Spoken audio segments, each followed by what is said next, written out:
Hi guys, my name is iPhong and welcome back to Katawa Shoujo's the visual novels. In the previous episode, Hisao had a heart attack because I choose to let Hisao race with EMI, and Hisao ended up in the nurse room, and later on late to class. And of course, get a little bit of scolding from the teachers and the nurse. I'm sorry, okay? Hope that his sounds will be more careful next time. And also, I feel like I'm in the right track on following Emmy's route, because instead of staying to help Rin's drawing the morals on the wall, Emmy's dragged me to find the blue collars for Rin. And during finding the blue collars, Amy talked to me, talked to Hisao, and planned the morning routine, planned the exercise routines. Hopefully it's going to be better, because I think it's following the nurse instructions, because like not everyone has the same physical strength as Amy, okay? So yeah, Hisao has to do exercise. Hopefully has the chance to take his time later on actually. And yeah, because Hisao has a weak heart condition, even though Amy has a prosthetic leg, but still, she is very athletic. So Amy, please understand for Hisao a little bit, please. Hisao is not as athletic as you. Like, have to think about with people with having weak heart condition also. Because and the nurse, the doctors advise to take exercise even with a weak heart condition, but still not too much, okay? Not too much, or else heart attack. We don't want that to happen, right? But also, before we're going to back to reading these visual novels, Katawa Shoujo was created by 4-Leaf Studios. There's gonna be multiple endings. Of course, there's gonna be bad endings. For those who have weak heart condition or depression or not living thought, please make sure that your mental is 100% fully prepared. Alright? So, let's continue. The next day, I wake up feeling a little lightheaded. It's almost noon already. Sleeping late there is fine since it's a Sunday and there are no classes. Not just Sunday though, but the festival as well. From my window, I can already see some people at the soba booth slinging noodles onto plates for people with a craving for low quality food. I throw back a handful of my morning meds and ponders how to spend the day. There will be a few exams in the coming weeks, but I don't consider those as ominous as others, so I'm not worried. I'm not as worried about them as I probably should be. With no urgent obligation regarding education, I should be free to spend the day at the festival as I like. Finishing my morning routine, I sit down on hallway, intending to go out and find something to eat. Passing by his door, I decide to see what can she up to today out of impulse. I'm curious if he has any plan, since everyone is doing something. Then okay, I can picture him having built a soundproof shelter in his room. Or possibly something like a fort, complete with no girls allowed sign, and with the girls crossed out and body crudely score underneath it. Knocking on his door, which is unluckily devoid of any kind of size, I hear again the unsettling clicking of at least 10 locks being pulled back. The door opens up a crack. Who is it? You're supposed to ask that before you open the door. Oh, it's you. Dang, it's early. It's not really that early. What is it, man? Nothing, was just gonna ask you what you're going to do today. Half the school is out there already. Out where? Why? What? What? Is the day special? Why are they there? Who are? I can hear them. It's loud. Don't tell me. Has the invasion begun? He suddenly looks more alarmed. What day is it, man? Yeah, I guess you can see the big wooden booth outside and people selling stuff. What the heck are you talking about? I have my curtain closed at all time to talk the snipers. It's a festival, you know that, right? Oh crap, that's the day? Oh dang. Dang it. I can't believe I forgot. I don't have my photo finished yet. This is bad. This is going to be a very bad day. This is going to be a very bad day. It's good you told me this, man. This is going to be a bad day. Why? Oh man, they are going to be everywhere. The people outside my window socializing. Kenji rubs his temples nervously, suddenly looking very ill. It's going to be loud as heck. Dang, and I was going to go out today, but now it's ruined. Everything is ruined. This is awful. This sucks. What the heck? This is really suck. I can't go anywhere now. There's nowhere to run. Kenji seems nervous. You just even say he's majorly freaking out. I can't believe this. So that's what today was. Dang, I couldn't even prepare for it. I couldn't even brace myself, and now it's here, and I can do anything. You should have told me it's this earlier, dude. I mean, at least I know, but I could have known earlier. Imagine what I could have accomplished. Sorry, I thought you knew. So I guess you're not going to do anything today. The weather is even good. Yesterday was really windy, so I thought today would be cold. It's not, though. So there's no reason to just stay inside. Yeah, you should check the festival out. Kenji groans and covers his face with his hands. No, I can't do it. The EMI are live out there. I know it. This has to be a joke, but he said it with such a straight face, relatively straight. What are you going to do? We should hang out in here. You can help me build my fort. We might still make it if we work together. I wonder. I'm kind of hungry, but I make this deal that I try to take better care of myself. Be healthier, you know. Don't know if I should steer clear of the takoyaki or head straight in. Deal sound ominous. So what are you getting in return? Nothing, I guess. It's not that kind of a deal. You know Amy for a year. We kind of agreed to watch each other backs and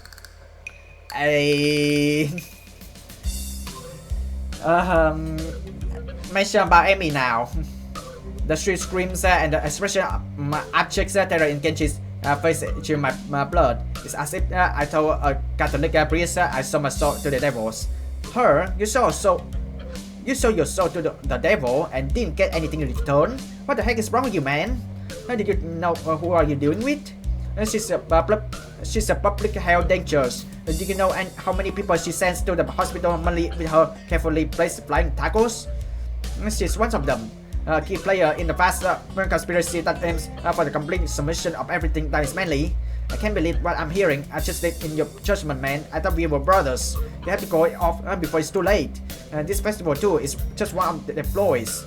He fingers his cup nervously, faster and faster, like he's trying to start a fire. And then slowly it begins to calm down. And once the panic attack finishes running its course, I'm going to have to find some place to hide in and a safe haven. And then knock the light out of myself so that I don't have to experience this horrible day. I have perfect things for that. I must prepare now. Don't go to the festival. Okay. Later, dude. The door slowly closes with a low click, and I don't know how to feel about what Kenji just said. It's kind of unsettling, and now I start to feel doubtful myself. Should I bother going? I got a book I've been meaning to read. Something about an underground postal system that may or may not exist. It's short too. I could have it finished in a day, but would that be a good way to spend my time? Well, yeah, it definitely would be. But I suppose that it would probably be better idea to head outside, see the festival, try to integrate with all the other sexual acts. Honestly, I should at least make an attempt to keep up the somewhat friendly personality I had the past week. Maybe get something to eat, my stomach suggests. At almost lunchtime, I could at least grab something from one of the store outside.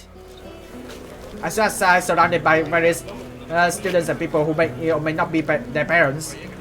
Every so often I catch a glimpse of someone who clearly just came up from town for all the promise of the festival. They're easy to spot. The one who can't stop staring and behind their eyes, you can tell they're thinking, now what's wrong with this one? I almost want to yell at them, but at the same time, can I deny that I've been doing the same thing all weeks? A wave of something that a wave of something like disgust sweep over me, my kill for my own narrow-mindedness. I push the thought aside, concentrating on the pangs of hunger that burns my guts like wildfires. There we go. We finally have a chance to eat something in the festival. They look delicious, to be honest. 500 yen, 300 yen, 700 yen, 600 yen. So they are in Japan. The game takes place in Japan, obviously. I push the thoughts aside, concentrating on the pangs of hunger that burns my guts like a wildfire. The sense of something fried leads me to the promised land where I can get some lunch. Just getting my orders when a loud voice interrupts me. Hey Amy, hey, what the heck are you doing? Having lunch, breakfast? You mean you just got up? Suddenly sleeping all morning feels like Bram. No, I mean lunch, honest. She's not buying it. Brunch. That's not a healthy breakfast at all. I mean chew, fried food. She snatches my food out on my hand and glares at me. What the heck is this girl doing? Hey, that's my breakfast. What happened to it being your lunch? That's my whatever is my food. Amy places her hands on her lip. Amy places her hand on her hips, not her lips. Amy places her hands on her hips and begins lecturing me. Did you really forget your dietary plans already? You need to be more conscious of your health, Hisao. What about your heart? My heart's fine the way it is mostly. What I get in response is the roll of an eyes. I doubt that. You wouldn't be here if that was the case, wouldn't you? The girl's got a point, of course, but I'm not about to concede it. It's not about the heart. Certainly, it can handle a little grease now and again. Yeah, sure, and it handle a little running just fine too. Amy seems unconvinced. Not surprising, as I haven't even managed to convince myself. Maybe, but not if you're sleeping the day away all the time. A devious look suddenly crosses her face. Of course, if you've been following a routine from the beginning, you wouldn't be in this situation. Hey, I had a pretty eventful week, you know. For example, I almost passed away, and there was a lot of meeting people, and and then I was on the road for a while, which is no excuse for slacking off, you know. A little near passing experience is no excuse for skipping basic exercise, like running in the mornings. She nods as if something important has just been decided. So it's settled then. You've seen the error of your ways and are willing to adhere to my routine, right? I see you bright and early in the morning. We'll be running buddies. You know, you already convinced me yesterday that this was a good idea. You don't need to convince me again. Not that idea. Good job of being convinced. She's right about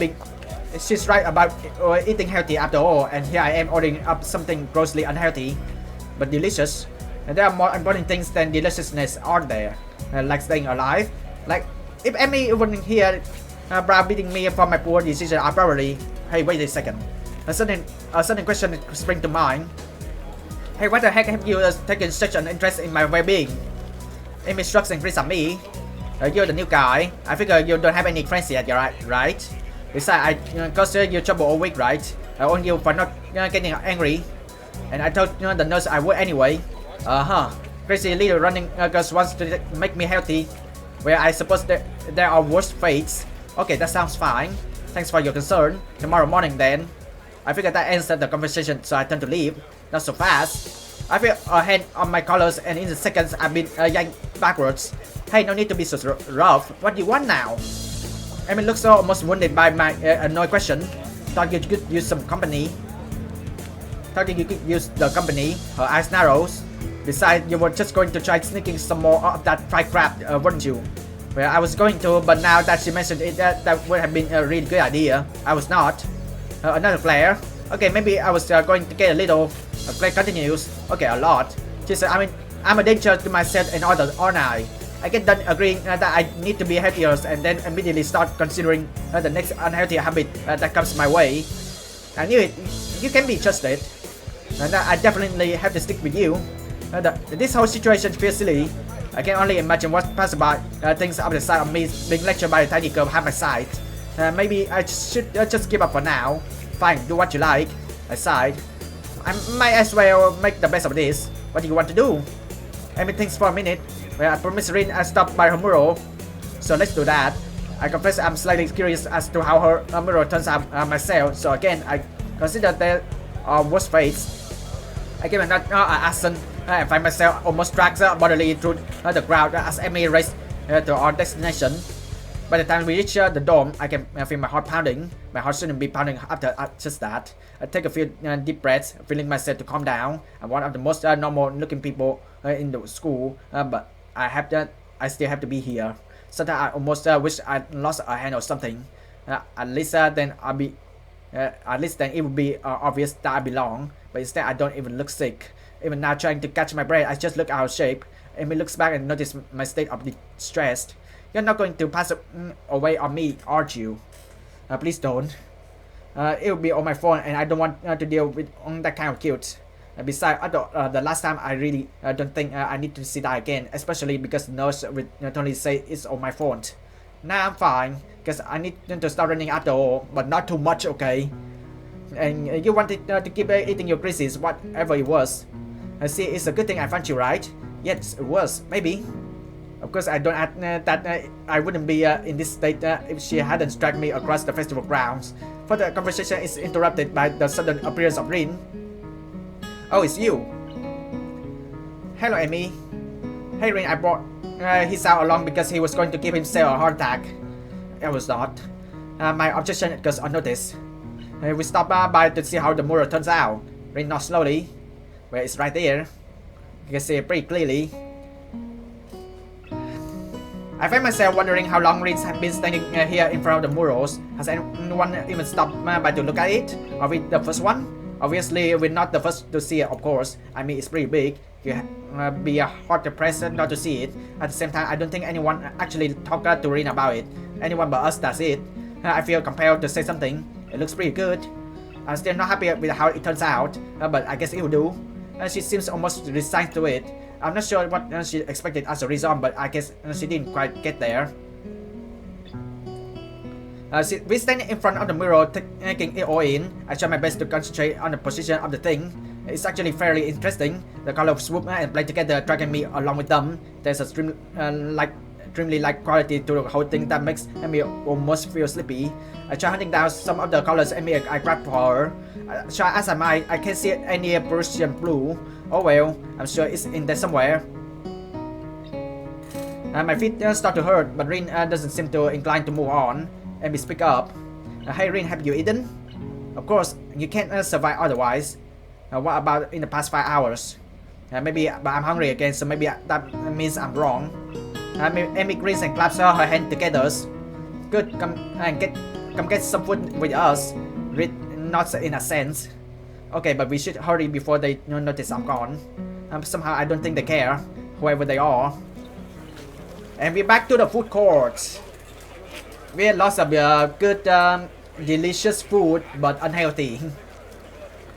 As we head back to the food store, I cast a longing eye over the fried food. No, I better not. I'm pretty sure Amy wouldn't let me anyway. We find a nice spot on the grass and sit down to eat our purchases. When my purchases, anyway, somehow I've wound up paying for all the food. Surprisingly, my unfried food is pretty good. Sudden force as Amy and I eat and Rin stares at something or other, occasionally eating a bite or two of her food. I finish my meal first and lay back on the grass. Amy glances up from her food. Tired, Hisao. A little, I guess. We don't oversleep or anything tomorrow morning. We start our morning runs, remember? Actually, they slip my mind.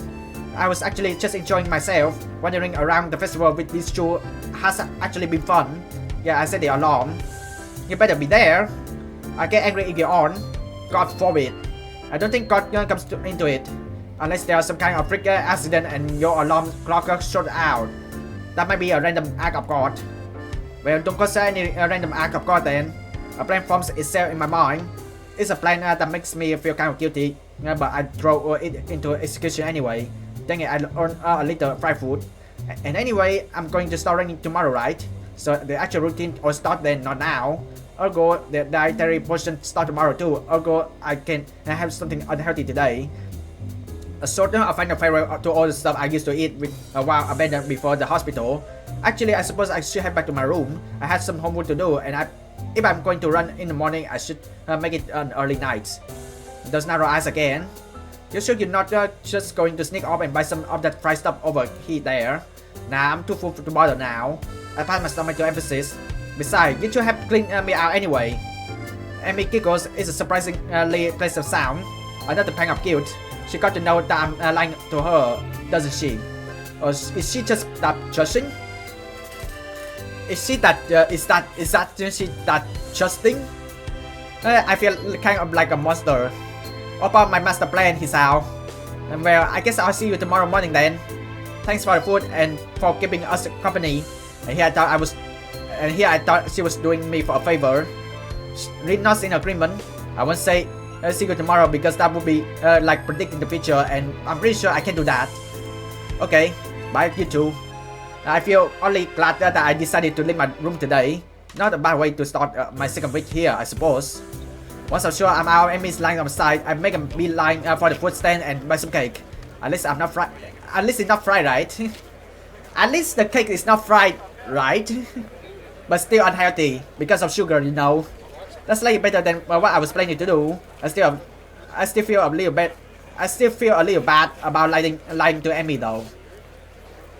And she really does seem concerned about my health. I make it up to her somehow. Better head back to my room. Hey, I do have work to do. My book soon waits for me, and I flop onto my bed and read through the fireworks display. Eventually, all the walking around, or more accurately, running around, catches up with me. I really am out of shape. Amy dragging me out all in the morning to run might just be a good thing after all. It's something to look forward to. And there we have it! Amy's routes.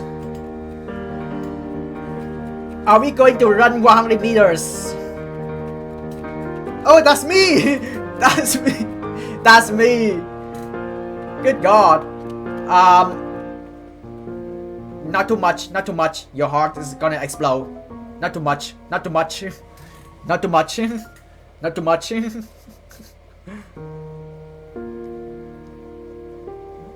Hi, Amy. Come on, take her hand, dude. There we go.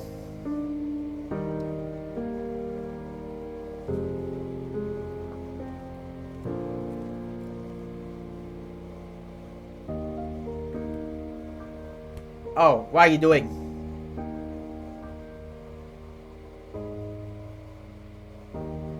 Wait, I thought you had prosthetic leg. Act 2 form. That's an awesome animation. It's Carnivores. Finish EMI Act 1. Yeah. In order to finish EMI Act 1, I had to have a heart attack. Really. My alarms beeping shatters the early morning quiet, and I find myself wondering where to find the motivation to rise. Class is still quite far off, but I agree to run with Emmys in the mornings. Really, I'm not that interested in running as a hobby or even as a possible lengthening exercise. However, I feel obligated to follow through on my promises to Emmy yesterday, which is I find myself throwing on some running shorts and light t-shirts. The cool morning air caresses my face as the morning sunshine causes the dew on the grass to sparkles, nearly blinding me at first. As I make my way down to the tracks, an ugly thought struck me. What if this is some sort of joke that Emmy is placing on me? Would that surprise me really? Heck, I probably do it to the new guy too. At the very least, I'm sure Emmy and Rin make the bet on whether or not I actually show up. I feel a sense of trepidation as track comes into view. You're late? It would seem that Emmy is already there. What a relief. Now according to my watch, we both are early in fact. Dang, you got me there. Emmy is sitting on the bleachers, decked out in her running gear, waiting somewhat patiently for me. I'm glad you're actually here. I was afraid that this was a joke or something. Nah, I never make someone get up early for morning. Plus, Rin's owed me 500 yen now. She didn't think you actually show up. I knew it. Nice to know Amy was on my side at least. Amy hops up the bleachers and begins stretching out. She remarkably lit almost like a dancer. I set out to stretch as well, but then realized that I don't exactly remember how to stretch properly. It's been ages since I stretched for anything if you don't count my one stint at running last week. And even then, I don't think I actually stretched beforehand. The specter of my long hospital stay rises up again. I can't say I was all that active before the hospital stay though. So maybe I'm just being morose. Amy giggles as she watches me stretch out. No, Hisao, you got to hold it on for longer than that. I'm trying, it kinda hurt a little. That's because you're out of shape. You got to get some flexibility in you like this. Okay, Amy, what are you trying to do? What are you trying to do? To demonstrate, Amy reaches down and put her head to her legs. God bless you, Amy. I see. Is that the sort of thing I should strive for? Of course, flexibility is important for any runners. You'll be able to go faster than the more you stretch out. And that makes no sense to me, but Amy seems to believe it's true. With Amy's help, I managed to stretch myself out properly. I can't help but notice that when she thinks about how to explain things to me, her mouth scrunches up in concentration. It's adorable. Not bad, Hisao. Come on, we better start running. We start up with just a mile, okay? We start with just a mile. How much is a mile? Can we run 100 meters? That's 4 laps around the track, got it. Okay, that's way longer than 100 meters. That sounds fine to me. And this shouldn't be too hard, right? A hazy memory of running a mile for gym class surface in my mind. Yeah, it wasn't that bad. Amy sets a pretty good pace and I fall in behind her. Try to keep up, okay, Hisao? Roger. We round the first curve without incident, though I can already feel my heart rate increasing slightly. By the second curve, I started to breathe through my mouth. Amy doesn't even seem to be breaking a sweat. As if to punctuate her superiority, she turns around and starts running backward. Are you doing okay, Hisao? Never better. Oh really? Maybe I should speed up then. Oh no, I wouldn't want you to overexert yourself. My heavy panting and wheezing makes the statement less convincing than I had hoped. Amy simply smiles and turns around again. You're the boss, Hisao. We stay at this pace. I get the feeling that I'm being mocked. If I weren't in such terrible shape, I probably felt offended. By the third lap, my breath is coming in ragged gaps. I'm also awash up in my own sweat. Gross. We round the curve to start our fourth lap, and Amy looks back at me agreeing. Here we go. She takes off at blinding speed while I stubbornly stick to my slower pace. By the time I get to first turn, she already rounding the second. As I struggle across the path, as I struggle across the back stretch, Amy continues running and catches up to me. Come on, Hisao, you can do it. I try. I answer her, but I have to focus on getting air into my lung and ignoring the burning in my leg muscles. Part of me wants to say something like maybe you can, but I'm about to pass away here. But again, I doubt I can actually form worse right now. Amy keeps pace with me as I round the second turn and cross the finish line. Her spring seems to have gotten her sweating. It's actually caused her shirt to turn slightly translucent. It seems she wears a black sports. Okay. I feel a vague stab of guilt for being a sort of guy who stares at girls' chests, but my legs and chest are burning so badly I can't bring myself to care that much. Not bad for a first effort, Hisao. Kind of you to say so.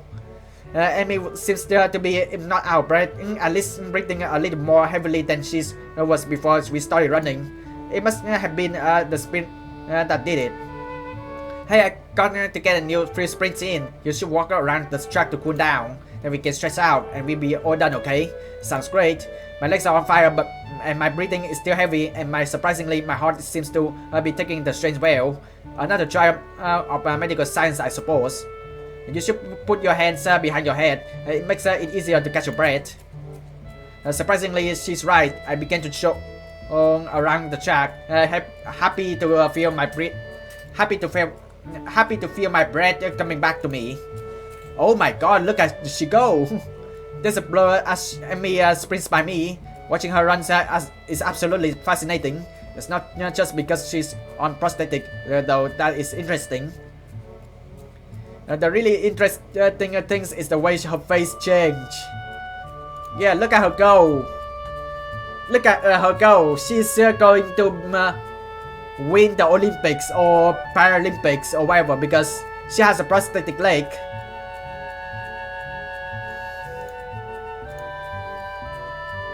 The really interesting thing is the way her face change. I can only catch glimpses of it as she runs by, but her eyes seems to come alive with a sort of fierce joy.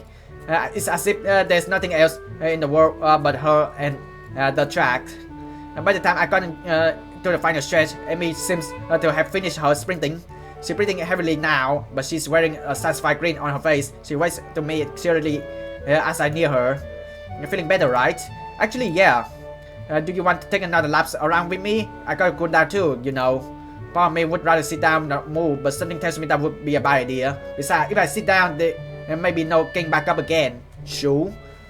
Because when you're doing sports, when you sit down, it's dangerous, okay? So you have to walk it out or a little bit or just stand up for a few minutes.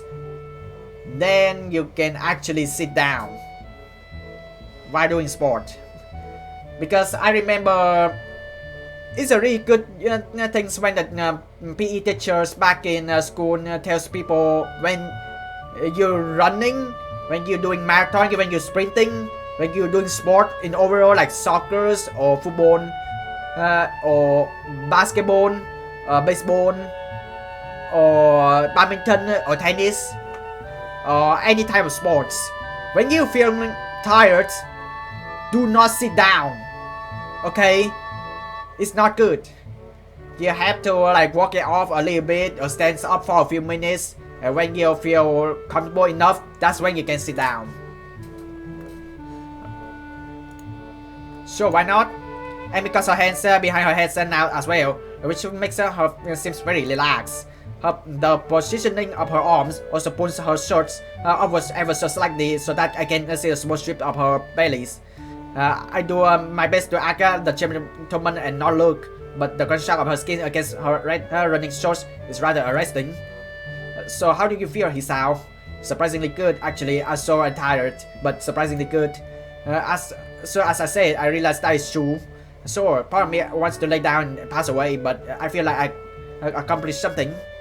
It's almost like a glow throughout my body that persists despite the soreness. Yeah, that's the runner high. Runner high? Yeah, it has something to do with adrenaline. Amy thinks for a moment as we walk, trying to remember. Then she struck and gazes at me.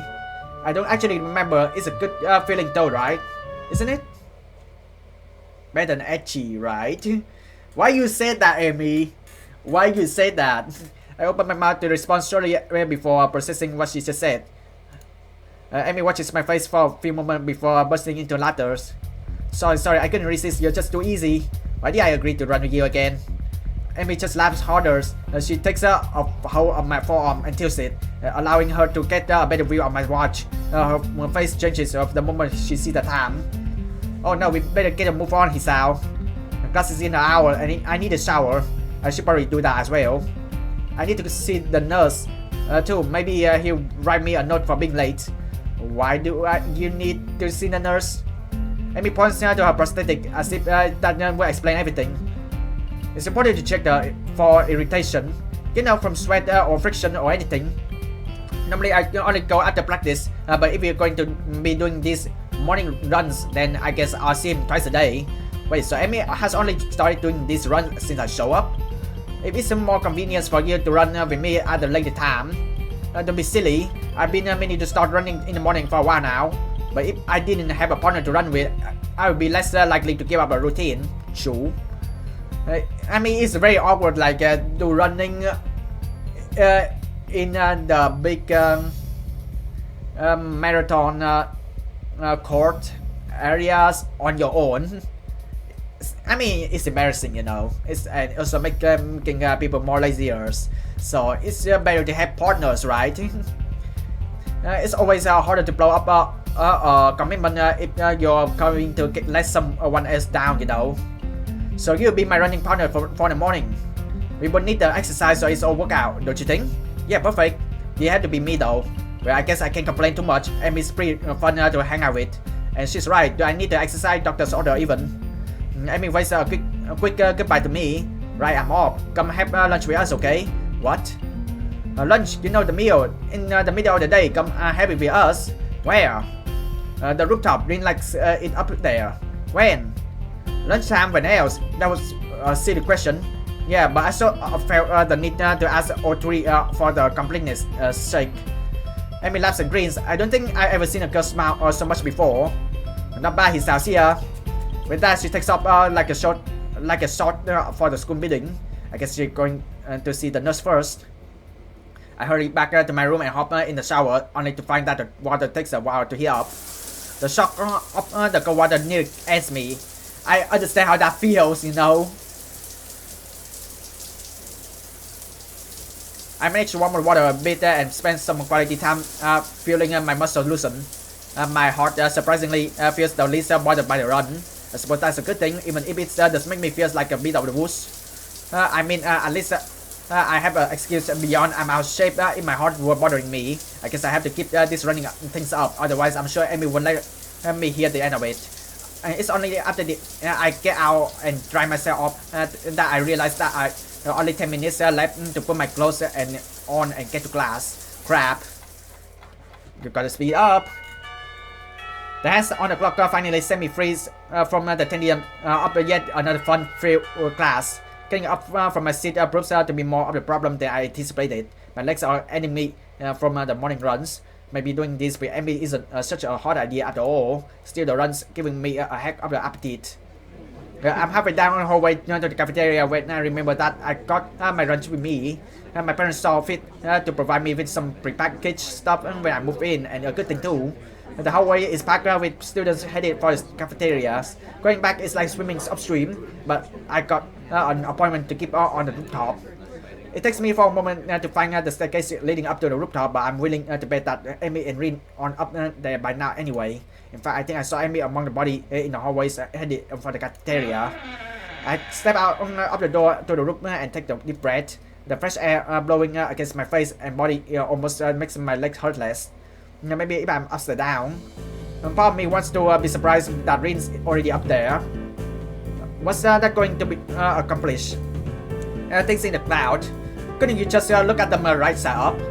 Rin rolls her eyes in something's approaching separation that I wouldn't get a new perspective. It's upside down, really a new perspective? Aha, that got her off guard. Rin looks pensive. You may have a point, maybe sideways. As Rin lays down on a bench to look at the sky, I give up. Unfortunately, Amy chooses that moment to burst through the door carrying 2 bags. She nearly takes the door off the hinge. Sorry it took me so long, there were tons of people in line. She drops the first bag in front of Rin and takes the seat off the bench next to her.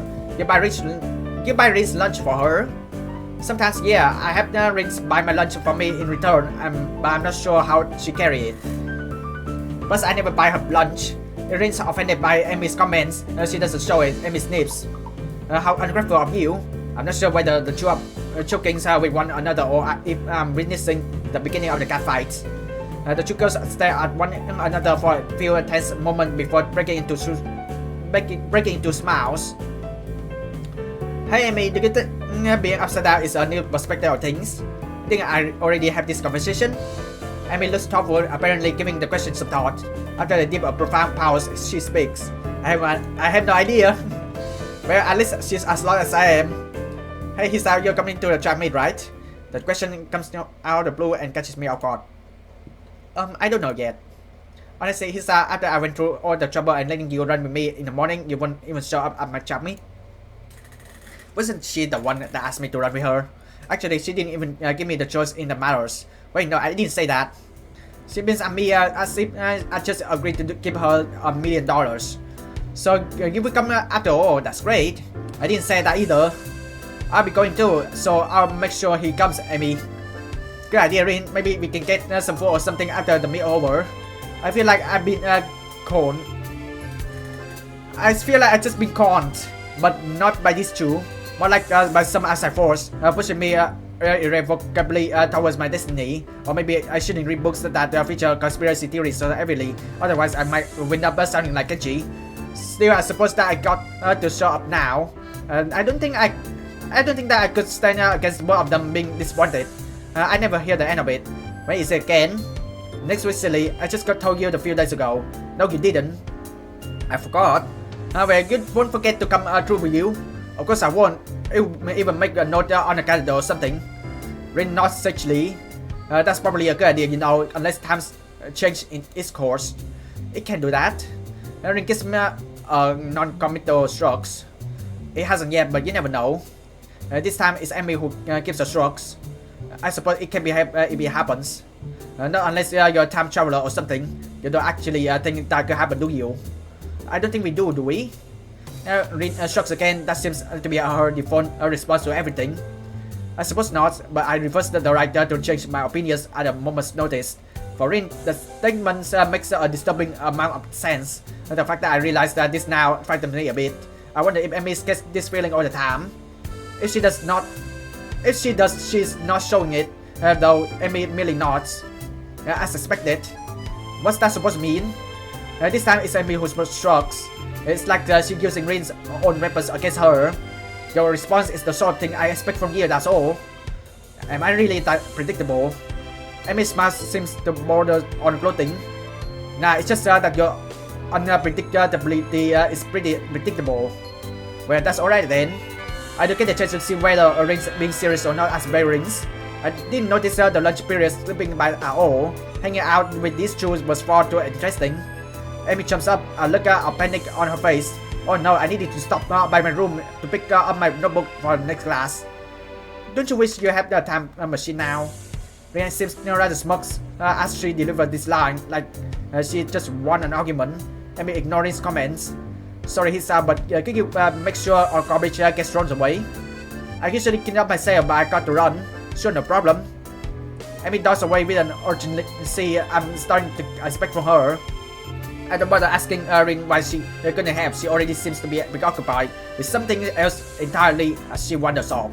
She probably used to Amy taking care of the cleanup, and for some reason I doubt Amy's ever raised the issue with her. Cleaning up from lunch doesn't take long, so I have plenty of time to toss our garbage and get to class. Misha greets me with a grapes and devious grins as I walk out through the door. Didn't I see you in the cafeteria, Hichan? Didn't see you in the cafeteria, Hichan? Yeah, I decided it was too crowded there. Mr. Grins gets even wider.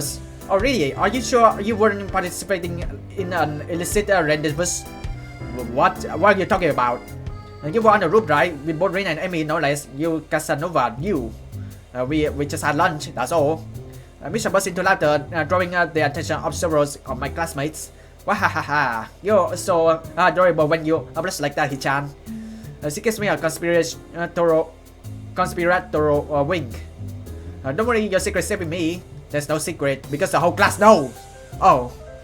Misha is disappointed and then brightened up again. Time will tell. I don't know what the heck she's talking about, but Presley our teachers comes in and the class starts. Another day of class has finally dragged itself to a close. Unexpectedly, I managed to stay awake for the whole day. I'm pretty sure that counts as a miracle. My legs seems unwilling to stand up for a moment. I guess the runs took a lot out of me. I head down to the hallway and make my way to my room. I sit down and half-heartedly chip away at my homework for a while, feeling like a watcher picking at a particularly unsavory carcass. In no sense, this is what it is, but it's not sure that it shouldn't be ordering takeout instead. I don't think I can take care of this, but it's important to get my work done. Now let's see, what was I supposed to be looking over at again? I know it's a losing battle, but I fight anyway. Halfway through my homework, I put my pencil down. This isn't working, I need distraction. Unfortunately, my option for distraction are rather slim. I'm not in the mood to read right now. Kenji is unusually out of his room at the moment. If I go to the student council room, I just end up doing work for these two. For those two, for Misha and Shizune. Because Shizune are focused on the student council. I feel bad for Misha not having her around though. And heaven only knows where everyone else is except for, well, I suppose that is the option. I grab my shoe and head for the track. Emi's probably down there. Track practice is just ending as I arrive at the track. The sun's beginning to dip low in the sky.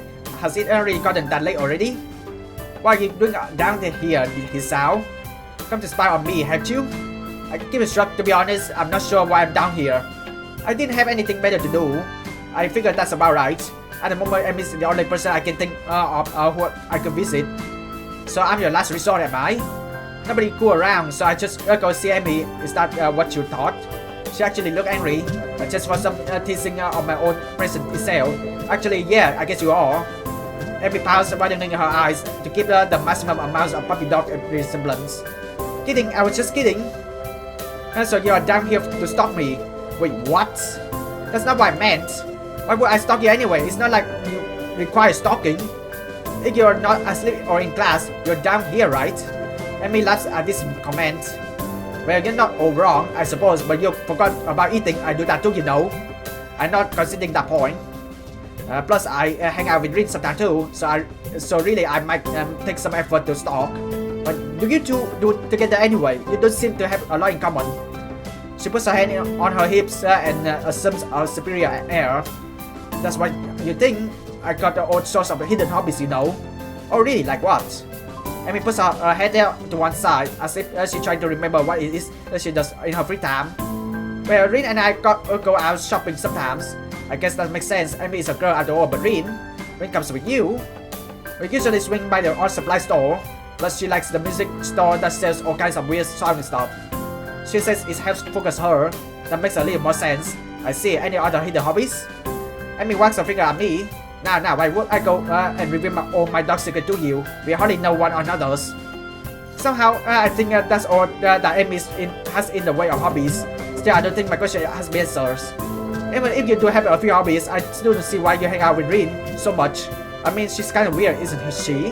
This comment causes Emi to laugh loudly. That's an understatement of the years. So why? I mean, you're a lot better at conversation and stuff, so I figure you hang out with a lot of people, but I think I only ever seen you with Rin. Emi seems unusually defensive. Hey, I hang out with plenty of people that aren't Rin. You just don't see me doing it because I'm not your classes. Okay, but that still doesn't explain why you hang out with Rin. I'm not even sure why I want to know this. I guess it is because lunch was so strange. Emi shrugs, looking for a moment to very Rin-ish. It's because we have similar outlooks. If you were to ask me the least likely to answer to my question, that would be it. What do you mean? It's like, okay, Rin pays and stuff, right? Yes. I'm not sure where this is going. Where I run, and that's why we're similar. You lost me. Emi frowns as if trying to figure out her answer. Well, maybe it's that we do things for the same reason. Huh? You know, we follow a passion. So you're fascinated about running and Rin's passionate about art, is that it? Well, sort of. Let me think. Well, Rin explained it to me once, but I don't know how much of it I follow. The surprising, I think any explanation from Rin would probably confuse anyone. She says we both chase after an extreme, like she always trying to find a new way to show particular feeling or something. And I run because of the feeling I get from it. And since we don't allow ourselves to be slowed down by anything, we make a connection based on that. But you can mean slowed down by anything. And Emi looks surprised and points to her legs. You know, because I'm a runner and Rin's painters even without arm. So we respect each other's determination. And that's why we hang out. I think. Well, I'm not sure that's making any sense of me, but from Emi's sheepish expression, she's not sure about it either. Honestly, it's not something I think about much. We just get along. I think that's really all that matters. I suppose she got a point there. Another question struck me, and since I got nothing better to do, I asked it. So what got you into running anyway? I've been running since I was very little. I was running when I was really little. My dad was a runner, and so as soon as I could walk, he started teaching me how to run. It was our father-daughter things, you know. Our own mutual hobby. Shadows crosses her face, and I'm shocked to see her looking sad. Did something happen between them? Man, I don't have a lot of time left. Sorry, but I got to get a few more laps in before I go see the nurse. She raises arm around the track, hair streaming in the wind. It seems to me she's going a lot faster than she was this morning. As she rounds the track, I catch a glimpse of her face. It's much the same as it was nothing. Much the same as it was this morning, but her eyes seems to have taken on a harder edge. I guess she's right. I don't really know much about her. I watch her run for a little while and then stands up to head back to my room. Hey, you spot me leaving an investment to catch my attention. Don't forget, same time tomorrow morning, got it? Got it. I head back to my room. Homework beckons. I can't sleep. My body tired, but my mind is awake, staring at the ceiling in the hollow darkness of my room. I cross desperately for a thread of thoughts, hoping that I can run my brain into the ground. All I can think of is how I can't think of anything. This is not productive at all. I wonder if this is a side effect of my medication, though it seems odd for it to take so long to show up. Then again, maybe I'm just not as used as. Then again, maybe I'm just not as used to my new surrounding as I like to think. I don't know, but for whatever reason, I'm awake and I shouldn't be. This is ridiculous. Ignoring my body stiffness, I get out of bed and look at my clock. 4 in the morning. Last time I checked it was only 1, so maybe I slept a little. I don't know. I throw on some clothes and head out of my room. A walk might do me some good. I'm surprised at how chill the air is compared to the relative warmth of the day. I can almost see my breath as I wander the campus, waiting for the sun to come up or for me to fall asleep. At this point, either option works for me. I find myself at a track where for the first time Emmy's not out running. Maybe because it's too early. The sky is not even lit up yet. I suppose that makes sense. It's too early even for her. The bleachers seas are cold, but at this point, I welcome the sensation. The sun is starting to show its face over the horizon, and I know it's with an awfulness suddenly that I get no more sleep tonight. The sun steadily strengthening rays start to warm me up, and I watch the dew on the ground begin to steam slightly. My mind calms down a little. I really like it when the skies change from lighting up though. Someone's shaking me. Hey, wake up. Oh, wait, what? I guess I fell asleep at all. What are you doing out there? You're going to catch a cold or something? I rub my eyes and I'm confronted by Amy, who bends over me with a worried expression. Still a little groggy, so my response comes out in a mumbles. Couldn't sleep, watch the sun comes up. Sounds like something Rin would say. I shock feeling the stiffness that comes with sleeping on the bench for a few hours. Is it? I wouldn't know. Amy grins a little at my somewhat cranky response. So I couldn't sleep, eh? Obviously, we need to run you harder today. Even though I only know her for about weeks. This seems a very Amish-ish response to a problem. Hey, my body was plenty exhausted after yesterday. My mind was just racing at that's all. I don't see the difference if you run hard enough. Your brain will get tired too. I'm seriously questioning the wisdom of doing this first thing in the morning. I don't know if my grades will be able to handle me tiring my brain out like that. Amy puts me up from the bleachers and with surprising strength for someone her size. Now come on, Hisao, we got work to do. I don't actually know if I'm up to this day, to be honest. I mean, I obviously didn't get much sleep, and what sleep I got was on the bleachers. I don't know, should I really be running? Amy glares at me. Good heavens. What are you talking about? Because you should be running. How else do you expect to work out the kinks? You've been sleeping on the bleachers, for heaven's sakes. The best way to get that shortness out is to run around a little. Now stop hiding in the bleachers and get down here. There's no arguing that. I'm pretty sure she and me if I didn't do it as she said. I get to my feet and hop down to the track. The sun is warming up. The sun is warming things up rather nicely, I think. Amy and I begin to stretch out, and I find myself once again hard pressed not to stare. If this is how I have to wake up every day, I might be able to get used to this. You know, Hisao is not polite to stare. I wasn't staring, I swear. Our boys are trying so hard, they're doing exercise. I'm not gonna lie, just waking up and then doing exercise like immediately. Oh my god, that feels like heck. Amy raises an eyebrow and considers me for a minute, as if evaluating my response. There's a brief moment where I'm afraid of my life. But then she smiles and laughs, shaking her head slowly. Honestly, you didn't have to deny it so strenuously. In response, I clap my hand together and go for a change of subject. So that's enough stretching, right? Amy gives her a casual shrug. Do you feel stretched? That's really how you tell. Well, I do feel up to the run, if that's what she means. Yeah, I feel ready to go. Same as yesterday, okay? Same as yesterday, okay? We just run for a mile at a steady pace. Don't worry about going really fast, just worry about keeping the pace, got it? You're the boss. Amy grins again, and we take off around the track. Dot. I think I'm going to pass out. We are not even done with the first lap, and my legs are on fire. My breath is coming in racks, calves. I can feel sweat pouring down my brow, and we only just now rounded the second turn. Come on, Hisao, you got 3 more laps to go. I really like they trying to make the paintings like more blurry with some like a straight line, so it makes people understand that the character feel dizzy, you know. I can't do this. I think I might hold somehow, or we are on the second lap. Amy's not even sweating. How can she do this so effortlessly? For some reason, I'm still moving. She's like a machine. Third lap. What happened to the second? Almost there, Hisao. Like we got another 2.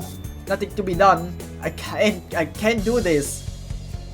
Amy whirls around and begins running backwards. Her face is a mass of anger that's surprising me. Never say that. If you say that, you have already lost. Keep moving. If you're alive, you can keep moving. Dang it! Whoa, language. We are on the 4th lap now. She really seems to want me to keep going. Let's move. They feel so sluggish. I'm in mud or molasses or tar. I can't go on. I'll go on. Find a stretch, Hisao, give it all you got. I put my leg as fast as they go. They keep refusing to obey my comments. Somehow I keep moving. Somehow I finish. That's it, Hisao. I knew you had it in you. The anger Amy showed a lap ago is gone, replaced with pride. She positively radiant, like she just won the gold medal or something. I stuck her to stop and fall to my hand and knees, gasping for air. My heart is pounding for harder than it has in a long time. I don't think it's done this scene. Oh no, the heart. Oh god. Please slow down, heart. Okay, that's enough for today. Don't run anymore. Like, just slow down. Stop racing. I cough, and for some reason I feel the grin crossing my face. So this is how I pass away, huh? Trying to stay healthy? How ironic. I'm all ready to give up right there. But then I feel my heart slow down. 2 hands grabs under my arms and tucks upwards. I look up and see Amy standing over me with a mixture of delight and worry. On your feet. Come on, you never catch your breath that way. Somehow I managed to stand. I tried to raise my arm above my head, but they feel like the lead. I started to walk around the track while Amy keeps close to me, like she's afraid I'll fall over or something. She might not be far off. I feel terrible, I feel terrible and say so. Amy laughs. But you should finish, didn't you? You said you couldn't, but you did. Isn't that worth it? I'm not sure, but I don't really have the breath to say so. But that small grin I felt on my face earlier hasn't left. So what if my heart's weak? I still survived this morning. Maybe I'll survive tomorrow too. Alright, for real, Hisao. And Amy as well. Let Hisao take a break for a while, please. Because I don't know if his heart can stand it. And as soon as it becomes apparent that I'm not going to suddenly kill over, Amy takes off on her sprints. I don't know how the heck she can manage to sprint after running a mile, but I guess she's in much better shape than me. Once again, as I walk around the track, I can't help watching Amy sprint. It's weird, but she's like a different person when she is pushing herself. Last time I noticed her eyes, but this time it's her mouth that catches my attention. She's not wearing her normal grin. She's still smiling, but there's a tightness to it. It almost screams like she's fighting a losing battle, but she doesn't care. She seems to be running harder like she did yesterday. The sweat has started to pour down her face, but she keeps going. Her mouth finally opens as she can no longer get enough air to her nose. She passes me once more, legs pumping, arms swinging in time, and her lips slightly parted. She looks beautiful. After we both taking some laps around the track and cool down, Amy changes back to her usual self. The transformation I saw in her is gone. Not a bad day today, Hisao. There's almost admiration in her voice. What do you mean? I would have stopped if you hadn't yelled at me. Amy colors a little, seemingly embarrassed about her outburst. Sorry about that, I just can't stand to see people give up, especially about something like this. Saying I can go on is silly when you are obviously going on while you're saying it. That's what this is all about. What? Saying silly things? Amy sticks her tongue out at me. Idiot, I mean showing that you're alive. Showing I'm alive, huh? I didn't know it had to be so painful, but it does feel pretty good despite that. Besides, this is one of the hardest day. What do you mean? Whenever you stop a workout, it's difficult the first day, really hard the second day, and then the third day is easier. You still get days that are really hard, but they pop up less and less. So this will eventually get really easy, huh? Yeah, of course. But then you have to increase the difficulties, or you will never get ahead. You just can get complacent and you lose the sense of accomplishment. So I have to run more than just 4 laps, huh? Yep, but not for a while. You have to be careful, you know. See, that is true. I thought strikes Amy and her face lights up. Got it? Got what? You can come with me to see the nurse. That way you won't fall over, pass away or anything. How charming. When? Right now, of course. You need a shower and everything, right? We don't have much time then. Grabbing my hand, she's off, pulling me along with her. My goodness, but you're in a hurry today, aren't you, Amy? I have no idea how we got to the nurse office so fast, but here we are. The nurse grins at Amy and seems to completely ignore me. You got plenty of time to take a shower and get to class, you know. There's no need to run through the hallway like that. I could hear you coming a mile away. Somehow it doesn't seem like he's actually scolding Amy at all. It's like this is a sort of routine between the two of them. Amy does a passable imitation of remorse. I'm sorry, I won't ever do it again. The nurse and Amy both laugh at some Paris jokes. Suddenly, it seems that he noticed me. Hello, Hisao. What brings you here?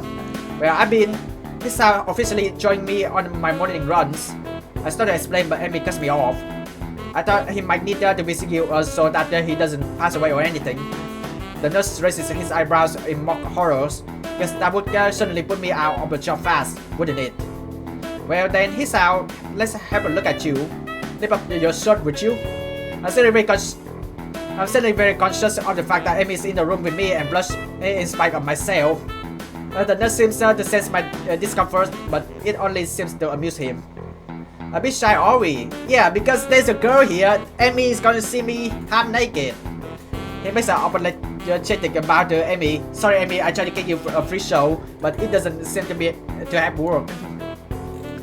Amy stiffens slightly and fires a look of annoyance at him. You're an a-hole. Amy bows to me apologetically.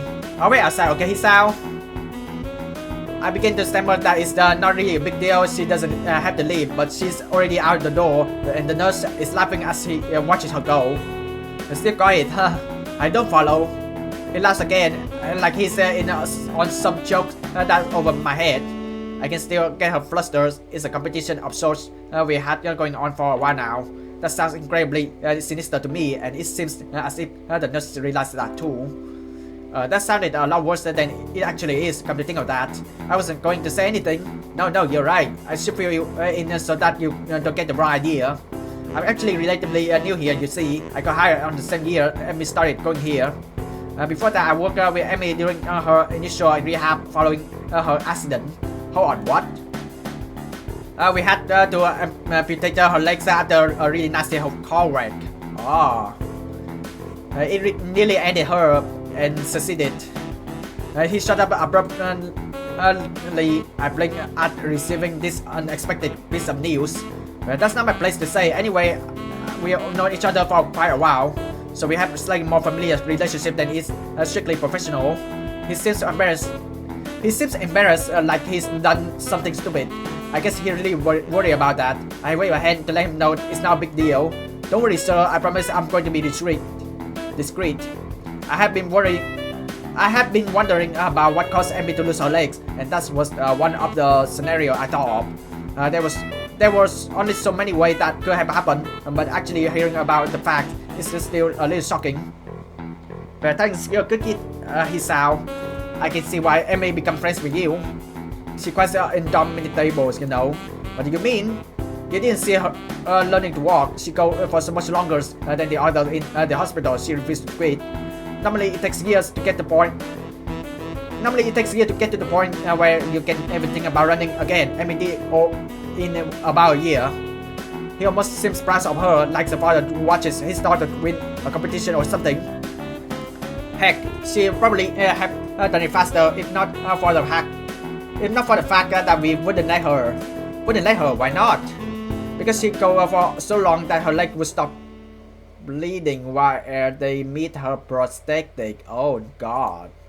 It's a real concern. It's why she comes by every day after she runs. Fair. To say nothing of the risk of infection if her legs gets cut up and her prosthetic are dirty. Yeah. But enough of that. If we don't get you on your way soon, maybe we think we're up to something. As he says this, he gives her a wing and begins checking my heartbeat. The stethoscope is ready to go. He really should have hit it up or something before he used it. No, I don't think so. After a few moments, he leans back, satisfied.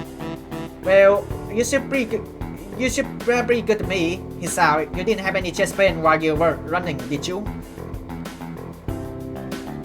No, not really. I had some trouble catching my breath though, and my heart was racing by the end too. The nurse frowns as I said it, but then shrugs. It's probably just because you're out of shape, but if you don't improve, then you should let me know, okay? Don't push yourself too much, and of course, if you have any chest pain, come to me immediately, right? I put my shirt back on, and the nurse leans out the doorway to go in Emmy. What took you so long? Now I'm going to be late. The nurse gives me a significant look. I was just seducing Hisao, that's all. Why you saying that? Now Emmy's gonna tell us G-A-Y. Don't say like that, don't wording like that. Well, come on, I told you about seducing my friend. I expected Emmy to be shocked by this, but instead she seems merely annoyed, scolding the nurse as if he were a child stealing a cookie. Meanwhile, I tried hard not to blush at the nurse innuendo. I try not to do it again, though I feel young Hisao may be lost to a female gender forever. Not freaking likely. The moment of silence.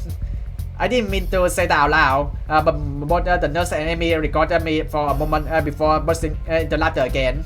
I told you he was funny, didn't I? I guess Emmy just talked to a nurse about lots of stuff. Well, Hisao, you should probably get moving. You still need to shower before class starts, don't you? Crap, he got the point, and it looks like I got only half hour. Thanks for your time. I'll see you later, Emmy. I dash out of the room as the nurse begins to remove Emmy's prosthetic. As I head down the hallway, I can just barely hear his voice dripping out of me. Emmy, you got to be more careful. I make it back to my room and showers in record time. It occurs to me that I've already been up for 4 hours, and that hasn't even been started yet. This is going to be a really long day. I hope I don't fall asleep in class. Now worry about Emmy now. We cannot let anyone get infected.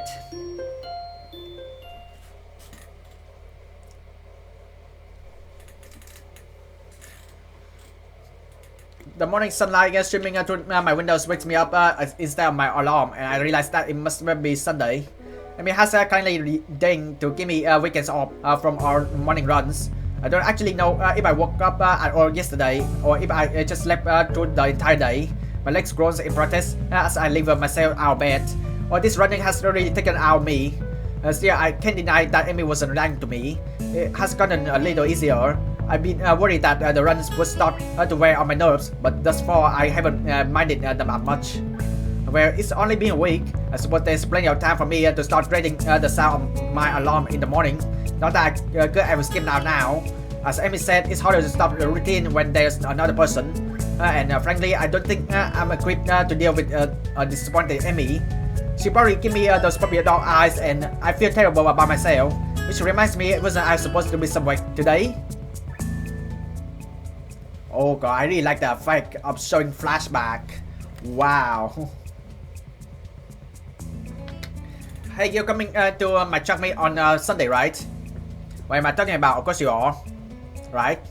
That's probably dog eyes again. Of course I'm going. I own you, right? Exactly, so don't forget, okay? Right, I mean, track meet. I better move on if I don't want to miss her running, since she's the only reason I'm even consider going. Otherwise, it would defeat the whole purpose of going. And so I find myself quite suddenly surrounded by a crowd of people all turning out to see our track team compete with another school like this one.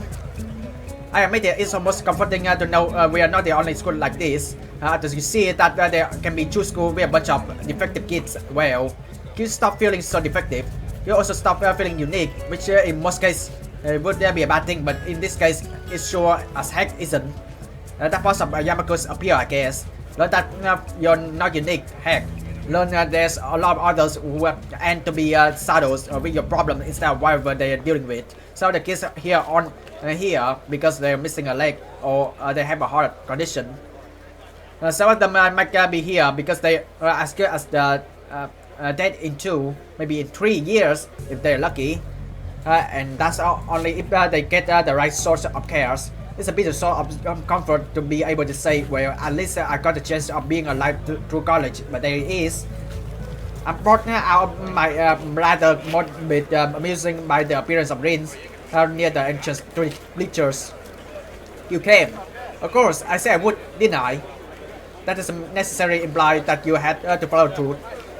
Lots of people say things that and don't mean them. Well, I don't. Rins shrugged, seemingly bored with our conversation, and she turns on her heel and heads back toward the stands. I owe Amy money now. Nice that. I didn't think you'd show up. Amy did. So I owe her 500 yen. You should bet on an awful lot, don't you? I'm not the structure from my armless companions. I don't think so. We enter the bleachers and Rins nods upwards. Up there. I came out to see if you came. If you come. For the bet, I presume. Release away and soon we settle down on an almost empty bench. And there's an older woman sitting on next to Rin. Someone modest, I assume. She got rather long hair done up in a braid. On seeing Rin, she gives her an oddly familiar seeming grin. Well, this is surprising. I thought you went to get a snack now, boy. Huh? A snack? I wonder why I was down there. The woman laughs against it in a way that seems familiar. Where have I seen her before? Well, I suppose you've always been one to go out for one thing and bring back another's. But I'm being rude, I haven't introduced myself. I'm Ibarasaki Meko, Amy's mother's. Pleased to meet you. Well, that explains it. She's like the tallest, older, and better endowed Amy. Apart from her hair being darker shaded than Amy's, there's really no mistaking the resemblance. Sorry, I'm Hisao. Naka Hisao. And really, you don't have to apologize for not introducing yourself, Mr. Ibarasaki. That's really Rin's job in this situation, isn't it? Another laugh from Amy Mothers. I think you're not known Rin for that long then. It's best not to expect her to remember something like that. She got other things to think about, I assume. Rin nods, seeming pleased by this assessment. She's right.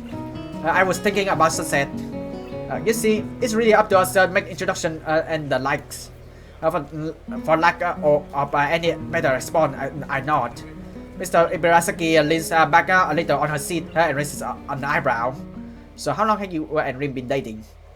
My response consists of silence as my brain suddenly lurches into gears, but just before I can begin to utter hastily babble explanation, and Miss Mothers burst into laughter again. Hi, you're a brusher, aren't you? I don't know if there's any way to keep my dignity in this situation, so I settle for a mumbled response. Maybe. So this must be a new romance then, mustn't it? Wait, that's not the question that... Another laugh. I know, but it's funny to watch you swarm. I'm sorry, forgive an old woman and her amusements. Old woman? She sure doesn't look that old to me. Clearly Amy gets her youthful feature from her mother's. I suppose I can let it go. How kind of you? It's starting. I direct my direction to the track where they are preparing for the first sprint. It looks like the 400-meter dash. And my eyes can scan the runners before finding Amy. She's smiling with an almost cocky look on her face. She's confident. The starter raises his pistol. Amy explodes off the block, disappearing from the starting line in a blur.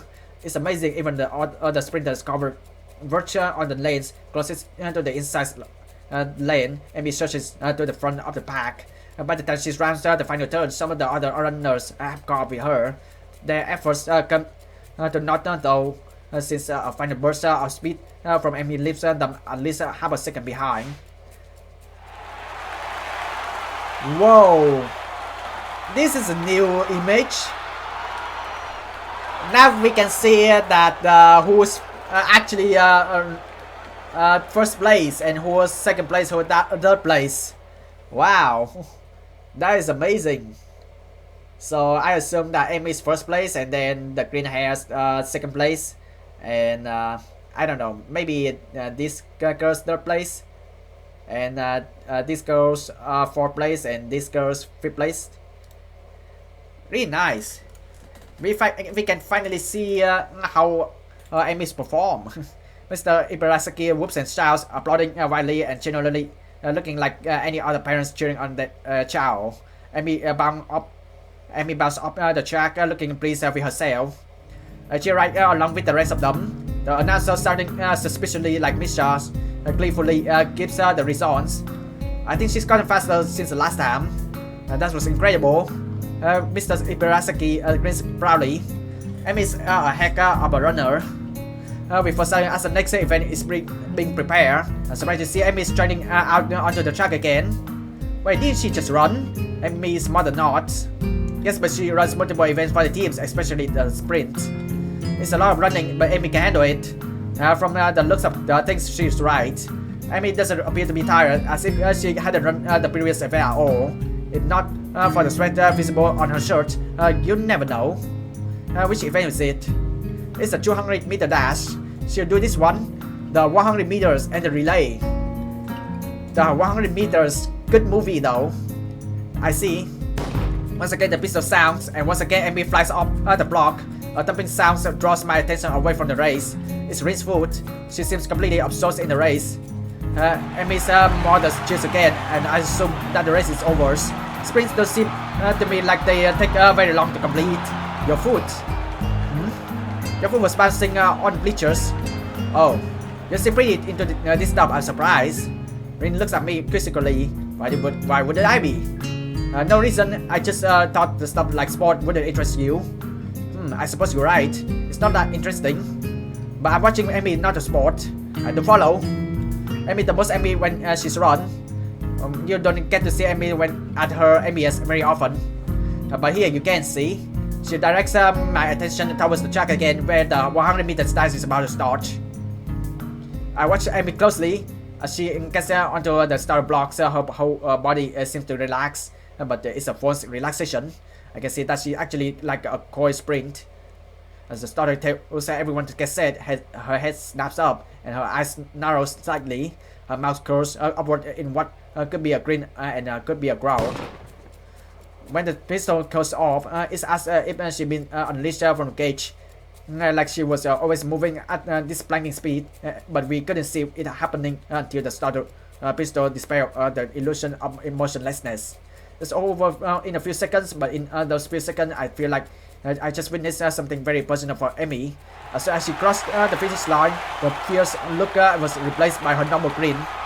The conquering generals returning to his form. Amazing. She really is amazing. I never seen anyone move that fast. Well, don't look at me, I'm far too relaxed to run that fast. No, I think Amy's prowess or cut came from her father's side. At the mention of Amy's father, Mr. Ibarasaki looks wistful, almost sad. I got her into running, you know. Of course, Amy's father got Amy's into running. He got her into running, you know. Yeah, she told me. I'm certain as to whether or not it would be rude of me to ask after Amy's father's. But after that look on her face a few days ago, I feel compelled to ask. Where is her father now, if I may ask? Amy's mother hesitates, clearly not willing to answer the question, but at the same time not wishing to appear rude. He isn't around anymore. I'm sorry, I didn't mean to bring up bad memories. Amy just seemed a little sad when she mentioned him earlier. That's not surprising, considering. They were very close. I see. A beeping noise suddenly emanates from Mr. Ibarasaki's pockets. Reaching into it, she pulls out her cell phone and looks at it. Honestly, text message? Where is he? 16? Oh, nothing. I got to go meet up with a friend of mine. Will you tell Amy I'm very proud of her and that I'll call her later tonight? Of course.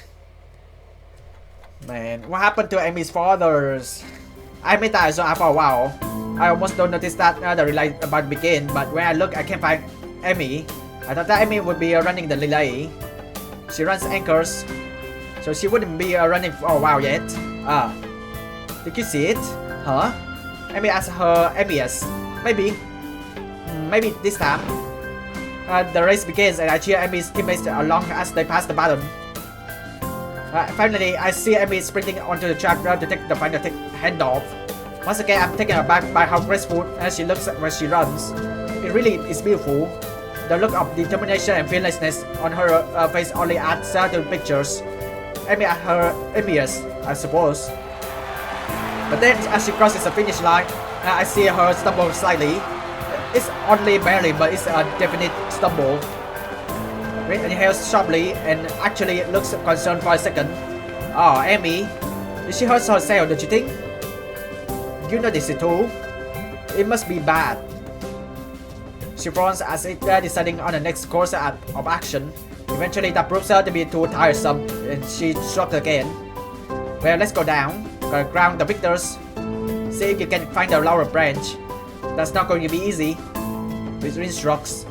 At least we tried. At least, well, we didn't really try all that hard. Wow, but hey, rivals. Amy is surrounded by her teammate, all of them congratulating her and on the run. They seem to be waiting for Amy to notice that she arrived. Oh yeah, I guess she can't exactly wave Amy over. Then again, I'm not sure that Rin wouldn't do such thing even if she had arms. It doesn't seem her style to draw attention to herself or to emote beyond shrugging. Either way, I'm not willing to wait, so I wait to Amy, who look up and grins happily at me or us. And the crowd went crazy. Hey, you showed up. Guess Rin owes me money, huh? We would have brought you a crowd of lurals, but Hisao didn't find one. Hey, neither did you. It wasn't my job to look. When did we assign jobs? When I said, say if you can find a laurel branch, try to keep up. I sure guess Rin's rubbing up on me.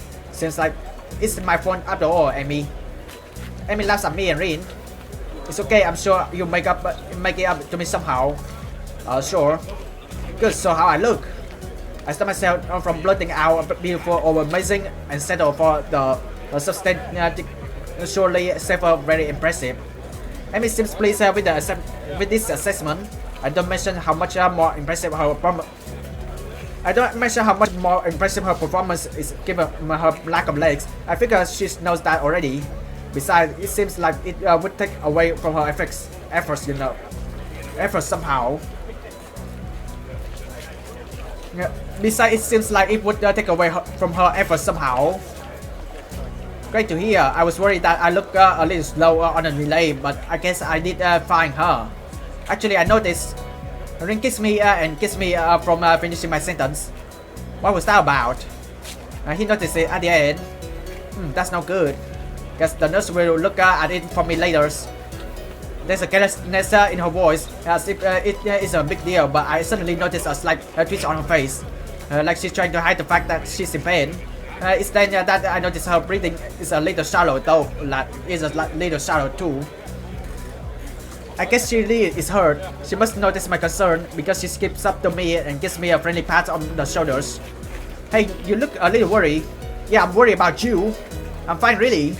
Just so from all the running is all. And come on, a little pain is going to stop me. A little pain isn't going to stop you. It's going to stop you. Oh no. Amy grins, and for a moment she looks like she did during her sprint, fierce and unconquerable. Or to put it another way, really beautiful. Hasn't yet. Well then, I guess I shouldn't worry, huh? Dang right, I'm Ibarasaki. Amy, fastest things on no legs. Don't stop for anything. Impressive. Amy giggles and then seems to remember something. Oh, before I forget, I are going to do something next Sunday as a post-track meet celebration. You should come along. Normally we do it the day after, but since the track meet was on Sunday, I got homework and class and all that stuff to take care of.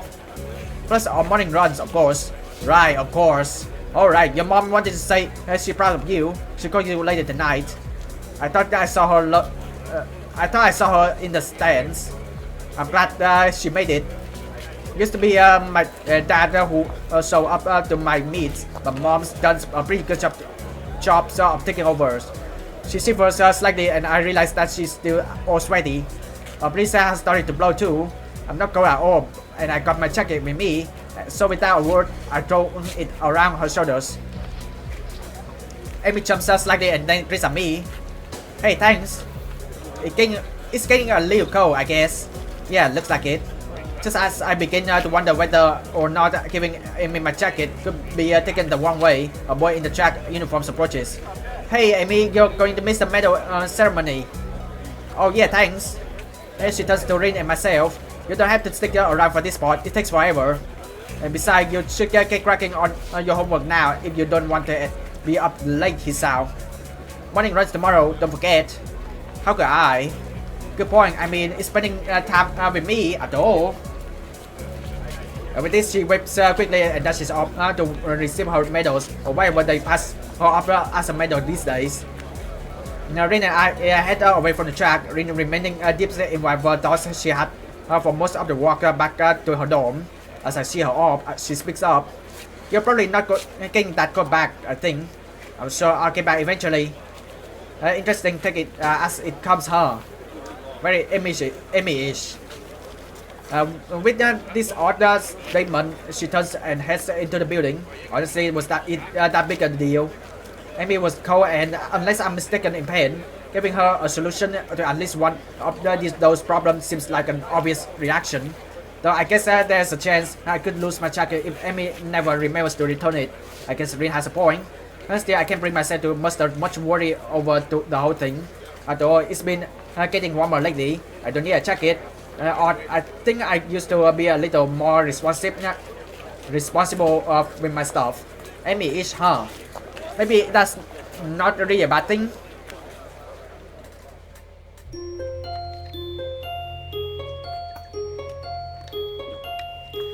Yeah, I want to know more about Amy's. For real. What happened to her fathers? You haven't been forgetting to take your medicine, have you? I'm getting a little more.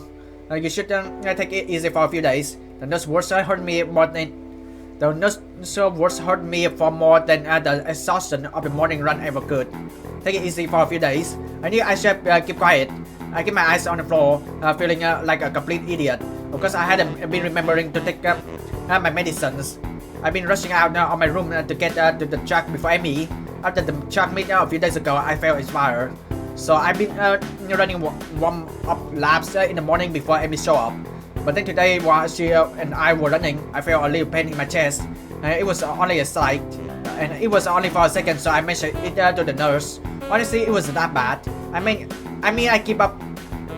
I keep running and finish just fine, so really it couldn't have been that bad. Why do I feel like I'm making excuse to the nurse? Moreover, why do I feel a need to justify continuing to run despite the pain? Really, it comes down to my being unwilling to concern Amy, who seems concerned anyway. I'm not sure how she was able to tell there was anything wrong, but she claims I stumbled a little. She's the one who insisted I tell the nurse. So now I feel bad for worrying her at all. The nurse is shaking his head ruefully while Amy is outside the room. Hisao, I know it's difficult for you to get into the new routine, but if you don't want to find yourself in a lot of trouble, you're going to have to try harder. You can't afford to forget your pills, and you can't put yourself too hard. But if I don't push myself, how will I improve? I don't know where that comes from. The nurse seems to have an idea. Now, where have I heard that before? He laughs and passes me on the shoulders. She rubbing up on you, I guess. His expression changes again, and he's back in serious mode. Look, I'm not saying you shouldn't push yourself, but that doesn't mean you shouldn't be taking your medication, and it doesn't mean you shouldn't stop if your chest starts to bother you. I prefer not to have any fatalities while I'm on staff here. A bit of lofty goal to be sure, but I'm always up for the challenge. I hate to admit it, but I think he's right. I got to remember to take my medication. You're right, I'm sorry for worrying you. Who worry? You're a smart kid, right? I know you can be responsible. Hisao, a situation like yours, you've got to learn to be responsible fast. I know. His expression suddenly becomes devious. I suppose you're starting to enjoy your runs with Amy then, right? Yeah, they've really been helping me. I did that I was feeling a lot more healthy. Plus, it's really impressive to see Amy run. Did you see her at the track meet? She was incredible. The nurse nod, grinning all the while. She was. I watched her first couple of races before I had some business to take care of, but she told me all about it. Kind of you to loan her your jacket, by the way. Oh yeah, it wasn't that big of a deal. I had honestly forgotten all about that. I still haven't got it back. The nurse gets a smile that makes me feel like he just made a joke. Not you, but Amy certainly appreciate it. And I know she appreciates you running with her in the morning. This one catches me off guard a little. Sure, she mentioned that it's easier to keep to a schedule with an extra person, but I didn't think that I was doing her a favor at all. I thought she was doing me the favor of having me follow the doctor's orders.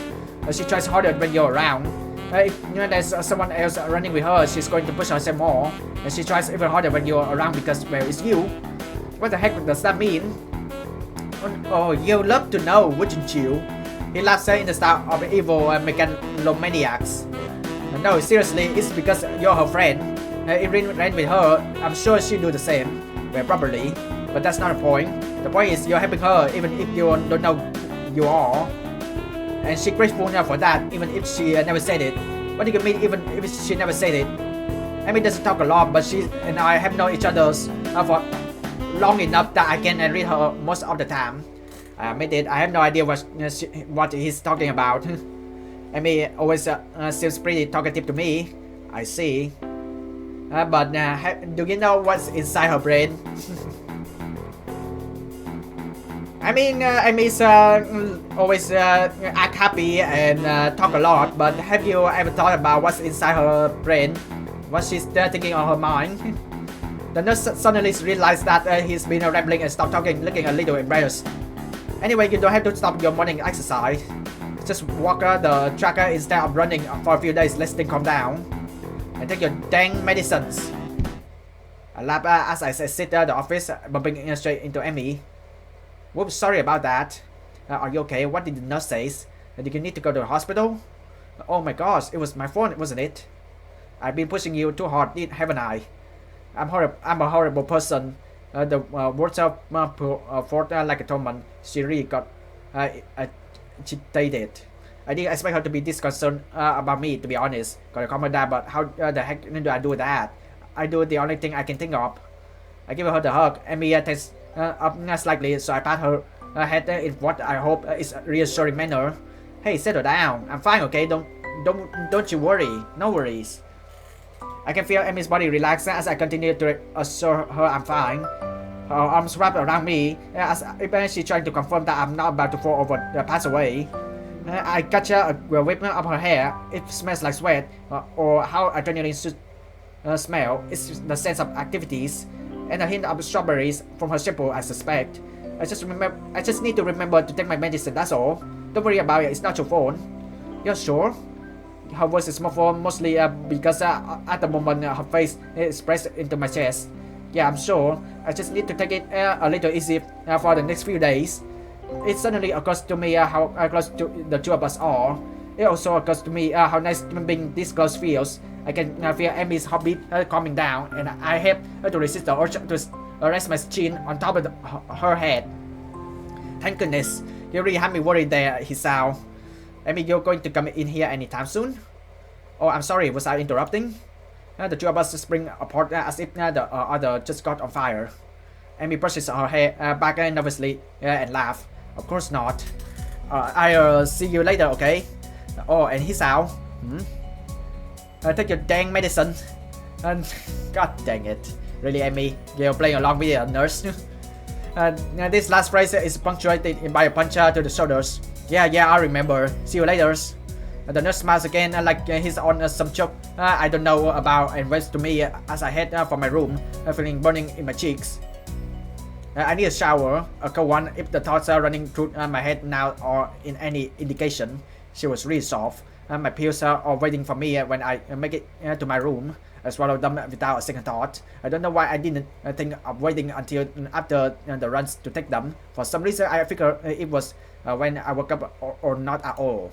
But no, they only need to be taken every 24 hours. The exact time update doesn't factor into it. My thought trip back into the hug in the hallway. It's weird. You expect someone to smell or foul after a run, but for some reason Emmy smells right. The thing of sweat just seems to fit her. I really need that shower. Don't forget to take medications. Listen to the nurse. Emmy, you're not a horrible person at all. It's just you need to pay attention to the surrounding. You know, not everyone is has the same physique as you. Strange that it feels so natural for me to go up to the roof these days. I never would have done such a thing at my old school. In those days, I like to eat alone. No, that's not quite true. Though I like to sit alone, I also like to watch people. I always figured that I was the sort of person I was, but it appears I was wrong. Then again, I also thought I was sort of a person who had a normal heart. So there you have it. I don't know myself that well. Now I'm on the roof so that I can have a lunch with a couple of people. And they are both girls, which is even strangers. Oddly enough, I feel closer to Emmy and Rin than I felt to anyone at my old school. Somehow I get the feeling they at least visit me if I wound up at the hospital. I focus on the view from the roof and banishing such thought from my head. There's a light breeze blowing and the sun is shining high in the sky. The sky itself is a deep blue with hardly a cloud in it. It's gotten pleasantly warm, and as I sit down and to wait for my friends, I close my eyes and enjoy the feeling of the sun seeping into my skin.